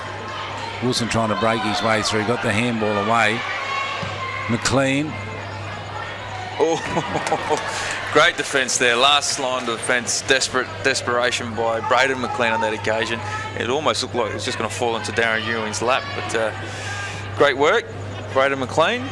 Take the kick in for Wanderers, and there can't be too much time left on this clock. Down the middle, here they go again, the Eagles with this plan of theirs. And he got across and did a great job, did Joshy Heath. Geary with the handball out wide. This is good build-up, an unnecessary handball. Back to McLean. McLean's kick forward, bounces inside 50. Little bit of holding on there. Umpire says it's all okay. Joshy Heath went in to get it. Scrambled a kick forward. Wow. Mark taken by Ewing. Who'd have thought it? Keyword scramble there, Charlie. Geez, Wanderers almost look like they're out again with their pace. And the desperation by Josh Heath just to get a fist on that football to stop Thomas Motlop taking it and running it the length of the field. You see Darren Ewing on the end of a rush kick forward. Well, his team is down by 3 points. He can put them in front by 3. He kicks the goal. And he does. You wouldn't expect him to miss, and he does that right at three-quarter time. They snatch the lead back and lead by 4 points. St Mary's 6-9, leading Wanderers 6-5. Well, St Mary's came out hard, and it was all them in the first sort of 7 minutes of the third quarter, and Wanderers responded brilliantly with some exciting play, some outside speed and goals to Lovett and Shane Thorne. But what it does, Charlie, is set up for a ripping last quarter, and we're going to see it go down to the wire again. So it's three-quarter time here. Saints have fought back after the game got away a little bit from them, and they're leading by 4 points at three-quarter time. So Mary 6-9, the Eagles 6-5.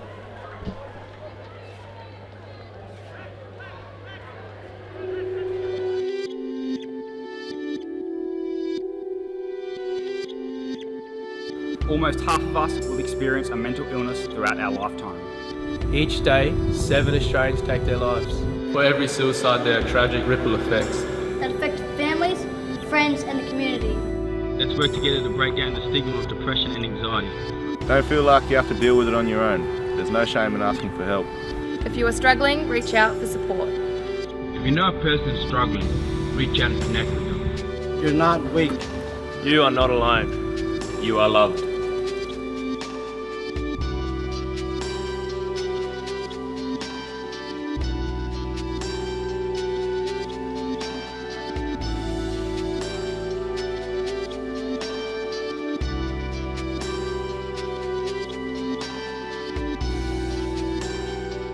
Weather is part of life in the Territory. It's unpredictable when it comes and in what it leaves behind. That's why Territorians need the right insurance cover for their home and contents. Local knowledge is important. Talk to TIO about Territory home insurance for Territory conditions. So before it happens, call 131 TIO or visit tiofi.com.au. TIO, we're for Territorians. Amart Sports is your home of great sports with all the gear you need. Get a massive range of fitness, cycling, sporting equipment and games with clothing for any reason and footwear for all the seasons. From the biggest sporting brands in the world for the very best prices guaranteed. If you're a footy fanatic or a freak for fitness, relish the racket or bikes are your business, Amart Sports has got you covered with 50 stores Australia-wide. For a great range of great brands at great prices, get in store or shop online at Amart Sports today. 1300 kilonewton centrifugal force, infrared remote control. How does he do it? 24.5 kilowatt diesel motor. He doesn't just know how to operate every piece of Kennard's high gear we get in, but also its service details, its safety checks. I know. It's as if he can hypnotise each piece. Give me 2 passes with sauce, coffee white with 1 bun with icing, no pink icing. Yep, no worries, Terry.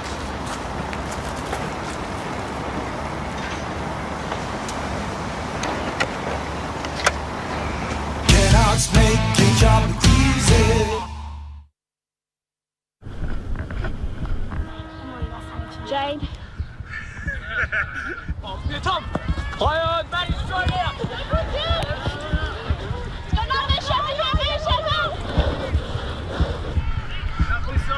Spin around another metre. Good girl. Good girl. Hey, eyes on the footy, let's make the ball. Play on! Yes! All clear.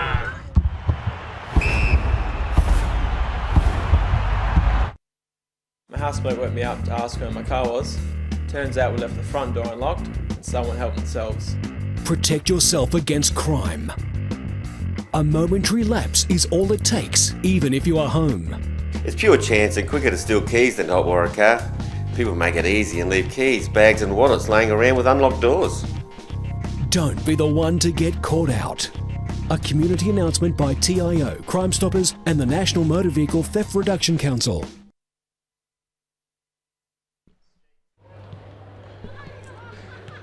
And it's set up for a terrific finish here. Saints up by 4 points, 6-9 to the Eagles 6-5. They kicked a goal late there by Darren Ewing, but keeping an eye on them down there is Kieran Davis. He was listening in. Kieran, what can you tell us? Well, Rick Nolan was absolutely livid with St Mary's finish that quarter. In the first 8 minutes, they had a lot of shots on target and he thought they should have ended the game. he made a big point that it's a game of inches and they need to work hard every single time the ball hits the ground. They need to get the ball, make sure Wanderers don't have that long kick over the top that gives them an easy run to the forward 50, and if they want the game, they have to work for it. Okay, it's good advice, and that's 2 key points there. That kick over the top, they just can't allow that to happen. And really, if Saints want to win it, then they've just simply got to do the work, don't they? Well, absolutely. That's from the outset, you could see that St Mary's were going to have to grind this one out. It was never going to be an open game for them, and I don't think they have the strength in that area, certainly with Wanderers in that capacity. But I'll quickly, before the bounce down, Charlie, touch on other milestone games for this round. Austin Wanamiri played his 100th game for Tui Bombers, and Rupert Papungamiri his 150th, and Jamie Damaso for Palmerston Magpies Football Club. 100 games. Good on those players, all terrific players too. Now we set up for 20, what are we going to get, 24, 25 minutes of some footy here that will determine how good somebody's going to feel going into close to that Christmas break. Those bumps don't feel just as bad if you win the game, Charlie.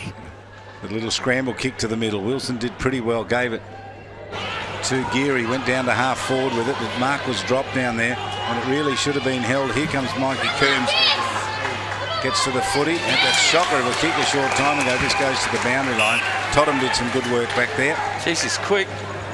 He keeps his feet as well, so very positive signs for him. He's a good young player.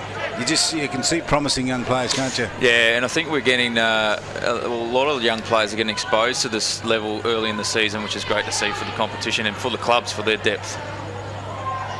So Eagles go and get it. They did pretty well because Saints were too busy trying to do the shepherding work, but loose ball in the hands here of Luke Bath. Goes right across, picked up by Leroy Larson, goal. No, he's missed. Gee, Leroy. Goodness me. If Rick Nolan was livid at three-quarter time, I'd hate to be in that box right now. Whoa. With the games of inches, and that was the key message.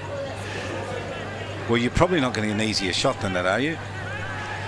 It's loose. It's right on your couple of metres out from goal. It's a push there, and advantage is played. Wanderers on the charge now. They can run from half back up towards half forward. That's a great mark. Terrific mark taken, David Ferreira. It's going to go to the pocket. Out comes Anstis. Nailed from behind. Ball goes over, spills over the boundary line. He did very well. Keep saying it, Charlie. Johnny Anstis leads his player to the football, and obviously he's got a bit of speed on Remus, but he just reads the play really well. So Remus and Ewing have 2 goals each. Justin Wilson has a couple of goals for Saints. There's Wilson. Did really well to scramble that kick forward. Here's Totham. Didn't get it. Saints from half back. Kick up towards the wing. It's a bouncing ball. Wanderers are going to get there first. They've done it really well. That was clever work. And Saints are going to win this, Charlie. Leroy Larson and Jack Musgrove are going to have to be a big part of it. They're going to have to work pretty hard to create opportunities up forward for them. That's a good effort there. The ball spilled free. Onto it goes Marius Clark inside 50. Gets on the ground. Ewing, can he get to it? Ran hard at it. Didn't get it. He's still in it. Mikey Coombs with a handball over the top. Here's a chance. Ewing to pick it up. Ewing to go in with the left boot. Kicks the goal. And that's Marky McLean. Marky McLean it is as well. I thought it was Ewing going back there. It was Marky McLean. He did all the good work. Kicks the goal. Yeah, good handball and persistence there by Mike Coombs. And I've always said this about Mark McLean. He's one of the quickest players to get the ball from hand to foot, and that's just his bread and butter. So his first goal for the match. What can the Eagles do here? Saints have come back hard at them after the Eagles kicked a couple of goals in a hurry. Lovett, Remus and Thorne got goals after Ewing kicked one, and then they came back, Saints, and back again here at the top of the final quarter. They've got a handy bit of a break now by 11 points. I don't think the Eagles are going to go away though, Charlie. I think they've set themselves up for this game based on the last couple of weeks' performances, and there's nothing more that they enjoy than beating St Mary's. Here's Luke Bath. We'll set it up. Over the back it goes. Mikey Coombs on the charge for it. Knocks towards the boundary line. Totham saw it safely over there. So Saints have it where they want it. It's deep in their forward line. 4 minutes gone, final term.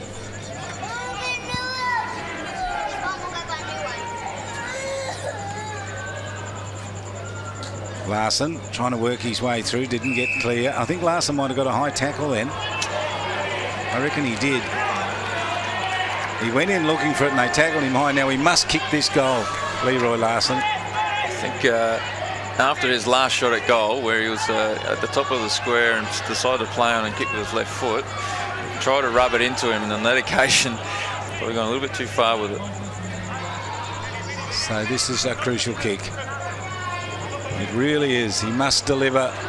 Leroy Larson kicks, and he kicks well. That's a good goal, and he stepped up to the plate. He did. He answered the call, the challenge. He certainly owed them one based on his performance about a minute ago, and that does give a little bit of breathing space, but certainly not writing off the Wanderers Football Club, who, if they can get the ball on the outside, as we've seen many a time, their speed is quite a dangerous weapon.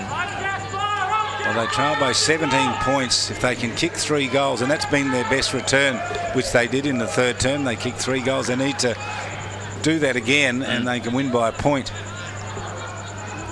But the time will tick away from them. And Saints, what will Saints do here? Slow this game down, or go keep attacking? No, I think they still have to keep attacking, Charlie. They have to play football, get in hard like that, like Jackson Geary, who fortunately didn't even try to get the football out, and he's penalised with a free kick. And 50. Chips away. That is just, it's just, you just can't explain it, can you, when that happens? You've given away a free kick, and then you won't give the ball back, and you give 50. What's that? Another 50 metres as well. By the look of it, Justin Wilson's had something to say to the umpire. That is just ridiculous. When when you got the upper hand, just kick the goal. It's unforgivable to gift a goal and give Wanderers especially when you had all the momentum. Pick me up, yeah. So Joel Cabillo goes in and kicks the goal. Whoa, I'm stunned. I can't explain it. Well, at least it keeps the game close for the spectators. Now look for a mound of dirt out there, and that would be the hole that Jackson Geary has dug and climbed into and covered himself up, because that was all started with his silly play in the middle, refusing to give the ball back. He's cost his team a goal. So Wanderers, will they seize the moment here? They've got Saints on the back foot. All of a sudden it's back to 11 points. Yeah, undisciplined acts cost St Mary's the game last time these two met, so see if they can keep it together. Like I said, Wanderers ain't going to go away. Big pack forms in the middle again. It's been fairly congested, hasn't it, really, the game? It's been really physical. It's been a really hard and tough game. Like Rick Nolan said, it's a game of inches, and the players that are on their hands and knees going hard at the football, your Josh Cabillo-like, your Carl Load-like, they're going to be pretty sore tomorrow. So ball over the boundary line. Can Saints win from here, do you think? It's 50-50 at the moment. If they can keep their discipline, they're every chance. The Saints have it where they want it down in their forward line, but Wanderers with control of the footy out the Thorn. Didn't get it. Saints with a chance to clean up, ball towards the boundary line. Williams working hard. Some hard work there, Joel Cabillo. Here's the run. Wanderers from the wing. Out comes Anstis. Does it beautifully again, as you leads said. to the football. He does it all the time. He goes to Joshy Heath with a terrific kick. Was well done. Yeah, he's good at doing that. There's no doubt about it. And in fairness, Remus hasn't. This is his first game for the Wanderers Football Club, so he wouldn't know the strengths of his teammates up the field. He wouldn't know what side of the body they kick with. So that's going to get better for them over time. We certainly know he's got some AFL experience, but as the season rolls on, he can play a few more games, get to know his teammates. So 8-10 to 7-5. Next goal crucial. Geary. Geary's kick forward. Oh, that's a good effort back there, Thomas Motlop. But he didn't do that well with it. Snap out of a pack. That's unbelievable. Snap there by Saints, by Musgrove. He's kicked a miracle goal. From nothing comes gold.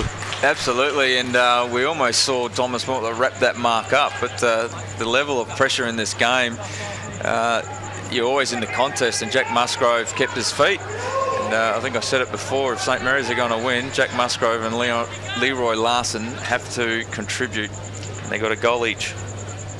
Well, they gifted Wanderers a goal, and then they got a miracle one back in return. Somebody rewarded Saints here in the challenge for the Eagles then. In about maybe 13 minutes of footy, they've got to kick 3 goals to win it. And that's been their best return in the match, and they did that in the third term. Saints trying to get clear, not able to. Jack Williams caught. Free kick paid. Saints will get it in the middle. Wanderers will get it in the middle. Andrew Lovett. Andrew Lovett, he's been pretty good for them tonight. Lovett straight up the middle with the kick to Reimers, who got to it and then lost it. Head down here. Thorne with the tackle. Ansteth's looking for the footy. Reimers got it out to Saints to sure who that was. They got that out to Erlinson, I think it was. And the kick was offline through for a minor score. Duncan Seating getting up a little bit slowly.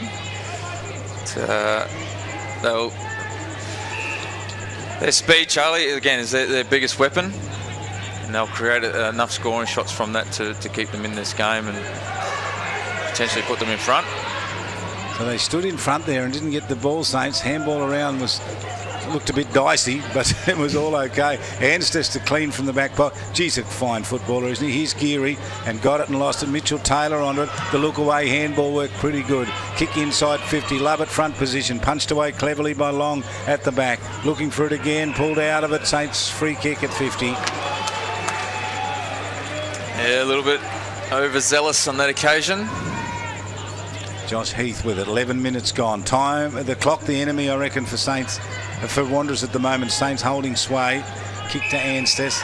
May as well go safety. He's going to shoot it out towards the boundary line. Out of bounds on the full. Yeah, good call, umpire. He was on the money. It's about a millimetre over line, but it was out of bounds on the full. So Thorne tried to handball to himself, which only Thorny knows. Only Thorny can explain why he would do that when he's surrounded by 3 players.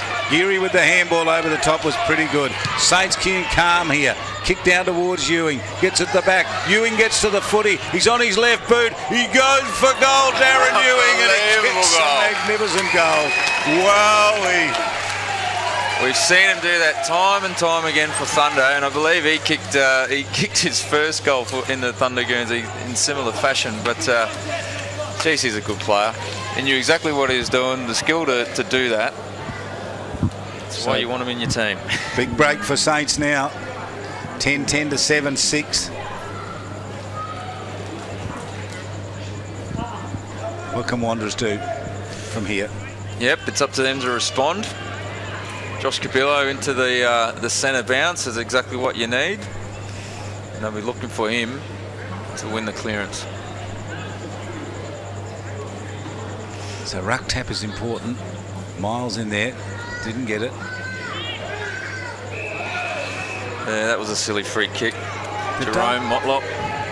Saints have done pretty well out of the middle, I reckon. That's a good kick forward there off the boot of the ruckman Price. Out wide, and they have the mark again. I'll tell you what, Joshy Heath has had a pearler of a game, hasn't he? He has not stopped throwing his body around all game. The Saints trying to get clear here. That's Geary can't get clear. At the 13-minute mark is 10-10 to 7-6. Mark McLean with a quick kick out of the pack. It went straight up. Handball out to Leroy Larson on his left foot. Spears it into Marius Clark. That's a great kick, and Marius Clark on the charge straight up is going to go short again. Thorny's going to get in the way. He went looking for Ewing. There's nothing wrong with that. Thorne gets it. Thorne has to go backwards, uses the handball, gives it out wide here for Wanderers. Caught was Brendan Motlop. Called deliberate. Probably didn't mean to kick it that closely to the boundary line, but it didn't look good, and the umpires called it out of bounds deliberately. So Marius Clark right out on the boundary line, gives it a real roost, goes forward, spillage comes down. Wanderers doing well there, big Miles caught, kick goes over the top and over the boundary line. Did well, Jonathan Miles, under pressure. Got through the first tackler.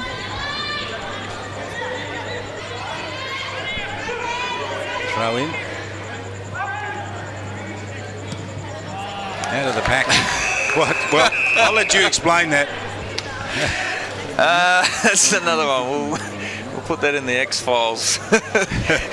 Chapter Charlie, that one, yeah, straight out of bounds on the full. We reset. Wanderers with the football. What's all that about? We don't know. Anyway, Wanderers have it. Thorne's got the footy, and I think it's all got to come back, doesn't it? What's happened here? Is it a St Mary's free kick? Maybe it is. No. I think the Wanderers player went off the mark when he was trying to take his kick. And the umpires, when you do that, called him for playing on. I've been caught before. That's how I know. And it's a boundary throw-in. Playing on outside the field of play. Thorne got in there with a big roundhouse kick. There's Mikey Coombs getting in the way. And now he's going. That's a searching kick. Mitchell Taylor will get to it. Bath is with him. Bath with the footy in front of him. Bath trips. Tried to knock it away. Wanderers have won it. They've come away with Joel Cabillo up the corridor with the kick, but no one there for them. All St Mary's here. Kick down towards 50. Leroy Larson went hard. At the back, Ewing tried to kick it off the ground. Tried again to kick it off the ground. Got a minor score. 2 chances for Ewing, and both times one was unsuccessful. The other one resulted in a minor score. Thought Wanderers were out there for a moment, but the missed kick falling right in the lap of Ben Long, and St Mary's not able to capitalise on those couple of shots. 16 minutes gone. Eagles need a goal in the next couple of minutes. And they just don't look like they're going to get it, because all the players down the St Mary's end of the ground, they're so desperate, Saints. Michael Coombs trying to brust his way through, draws the free kick because the second tackle was illegal. There's something, they've got something in for Mikey Coombs, the Wanderers players. Every time he's gone near the football, their attention has turned to him. And more than one. Yeah, exactly. And unfortunately, Josh Cabillo is going to come up with a blood roar. I think there's been a head clash. But yeah, it's been certainly a lot of attention for Mikey Coombs. 10-11 to 7-6. It's a good game of footy, Terry. Fantastic game of footy, Charlie. It's a great standard, and really looking forward to see what unfolds in the new year. Fumbled over the boundary line, and this is just all working beautifully for Saints, isn't it? 17 minutes tick by now, and you might get 5 more minutes. Yeah, I think so at the most. Very workmanlike performance so far. It's missed everything, has it? Those shots, extraordinary, aren't they? All of that space to aim at, and you can't get it in between any of those posts. So Eagles have it in defence now, deep in the back pocket. They're up against it. Thomas Motlop came in. Anstis is up there as well. Saints with all of it. Kick to the top of the goal square and fisted through. The defence came. Braden McLean got there with a double punch. Great defence. Come back, he spread obviously for the free kick with the out of bounds on the full. Come back just in time to rush that through. But it eats up nearly another minute. Thomas Motlop goes there. Joshy Heath gets to it. They get to him. High tackle. Yeah, he just slipped up. Slipped up. He's going to get 50. Mitchell, that doesn't work. It's just the worst thing you can do. Yeah, he single mouthing off. Again, undisciplined acts from both sides are going to hurt the teams. Momentum was with St Mary's, so that just adds. It's a big 50. Well, I mean, it's a big 50 in context of the game. It's 50 metres, but it's a big one. And so I reckon they're going to put this game beyond Wanderers right now. After that undisciplined bit of play, the ball in the hands here of McCready, directly out in front, pops it through. Yep, a gift from Mitchell Taylor. Unfortunately, not going to help the Wanderers' cause in trying to get back into this game. Just the impact of undisciplined acts in a high-intensity game of football just have major consequences. So give us that score again, Jared. What are Saints? St Mary's 11-12, 78. Wanderers 7-6, 48. Last quarter of football, 19, just ticked over the 90-minute mark as we see the ball back in the middle. The umpire throws it up. Saints with a tap down. Geary did well. Got the handball away. Labastida went searching for Leroy Larson, pushed out of the contest. Umpire says it's all okay. Little kick comes in here for Saints, rolls towards the boundary line and over. And they're saying deliver it. They might have a case. No. Tough one to play that one, deliver, Charlie. So they've stopped Wanderers, haven't they? We saw this last week they'd stopped as well. They've kicked just the one goal in this last term, and Saints have gone on a bit of a goal-scoring spree. They've kicked 5. Yeah, Geary. Wanderers just seem to have taken their focus off the footy. They've gone sort of more to the man, and that's exactly what St Mary's want.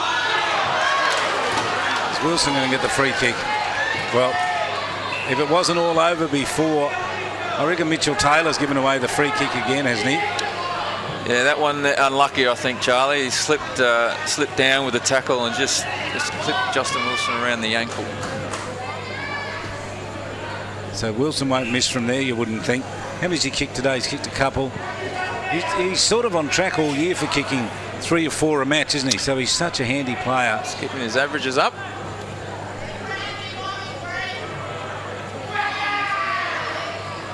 Dabs at it low and he gets it through.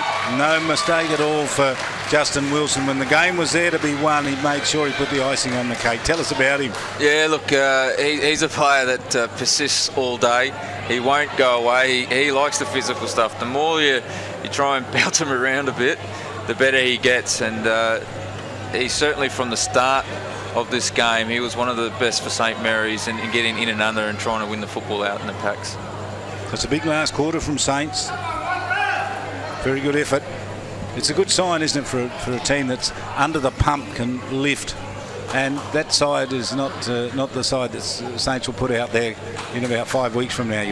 We've spoken about both Rioli boys not playing, Ben and Shannon, Ryan Smith, Peter McFarlane. Ewing, Mitchell Taylor with the handball across the defensive line. Wanderers come away with Braden McLean. Here's Totham chasing along the boundary line, can't pick it up. So yeah, all those players are out, obviously, and that will give them a big boost. But in saying that as well, Charlie, Wanderers have plenty of players out for them, just with as much experience, premiership players that love Wanderers Football Club and provide them with so much experience when they play, and they're certainly going to want them at the start of 2016 to build their campaign.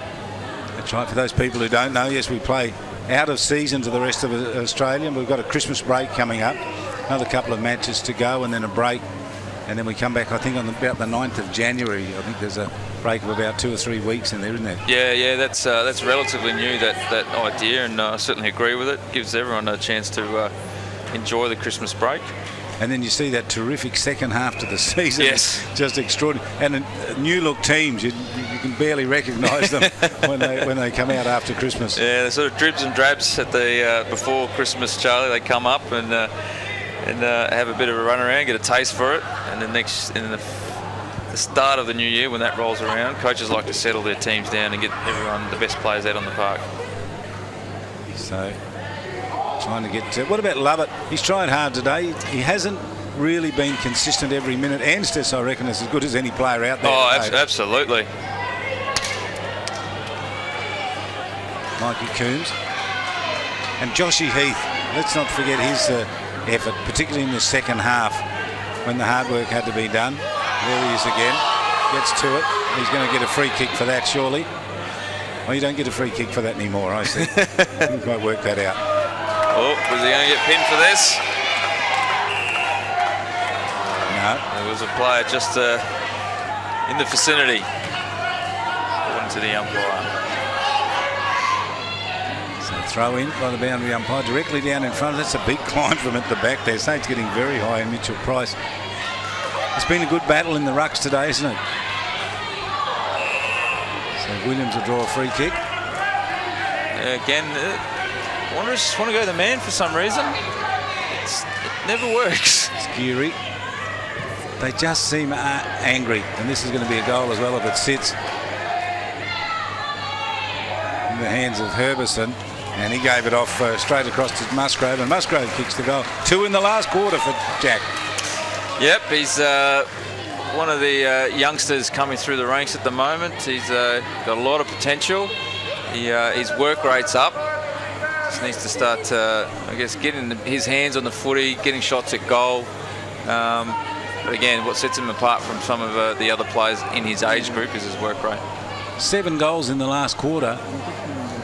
Let's remember, Saints had 6 goals only at 3-quarter time, and they're now out to 13 goals. So it's a good last quarter. It is, and I guess it puts a question mark around Wanderers' fitness, as we've seen last week as well. There's a bit of a fade out, but I think just the shift of focus from the man to from the ball to the man, as we see another free kick to St Mary's for some reason. That pendulum of luck has just swung so decisively for St Mary's in this last quarter. There's Jossie Heath with his kick.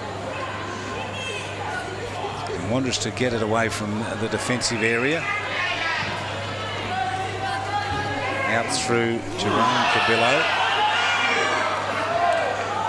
It's a Wanderers free kick. Out here on the wing. Ball with Xavier Cabillo. To the middle of the ground. Totham ran down. Got it, and off he goes. He doesn't look over his shoulder and punches it inside 50. The audacity of youth. Yes. Geary. Like Geary with that free kick that he gave away, which was quite extraordinary. But I think his effort since then's been pretty good. Yeah, he's worked hard to try and redeem himself. And I reckon he's just about done that. Certainly for his team. His team's going to win here, and he can't feel too bad at the end of the day, I don't think. Oh, great pressure. Mikey Coombs, that's why they don't like him, I think. That was a goal there for the taking, really, wasn't it, for Reamers? It was. It's the desperation, I think, St Mary's in the last quarter has been... they certainly worked their way into the game. Wanderers in the first quarter looked like they were going to actually put on a bit of a show, but St Mary's able to claw their way back into it. Just that desperation for Saints is very good. In front position, work hard. The 2 big ruckmen go at it, and good work there by the Saints ruckman. Geary, again good. Joshy Heath, terrific game from him. Didn't take that mark, but he'll run from the back. And if that ball spills, he'll be a bit of a chance. Get a little bit of holding on there.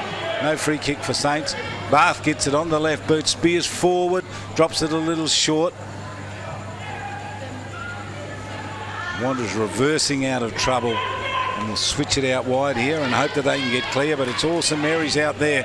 Jack Williams with the kick towards the pocket, and the mark taken by Wilson running back, and then he plays on and goes for goal and misses to the near side.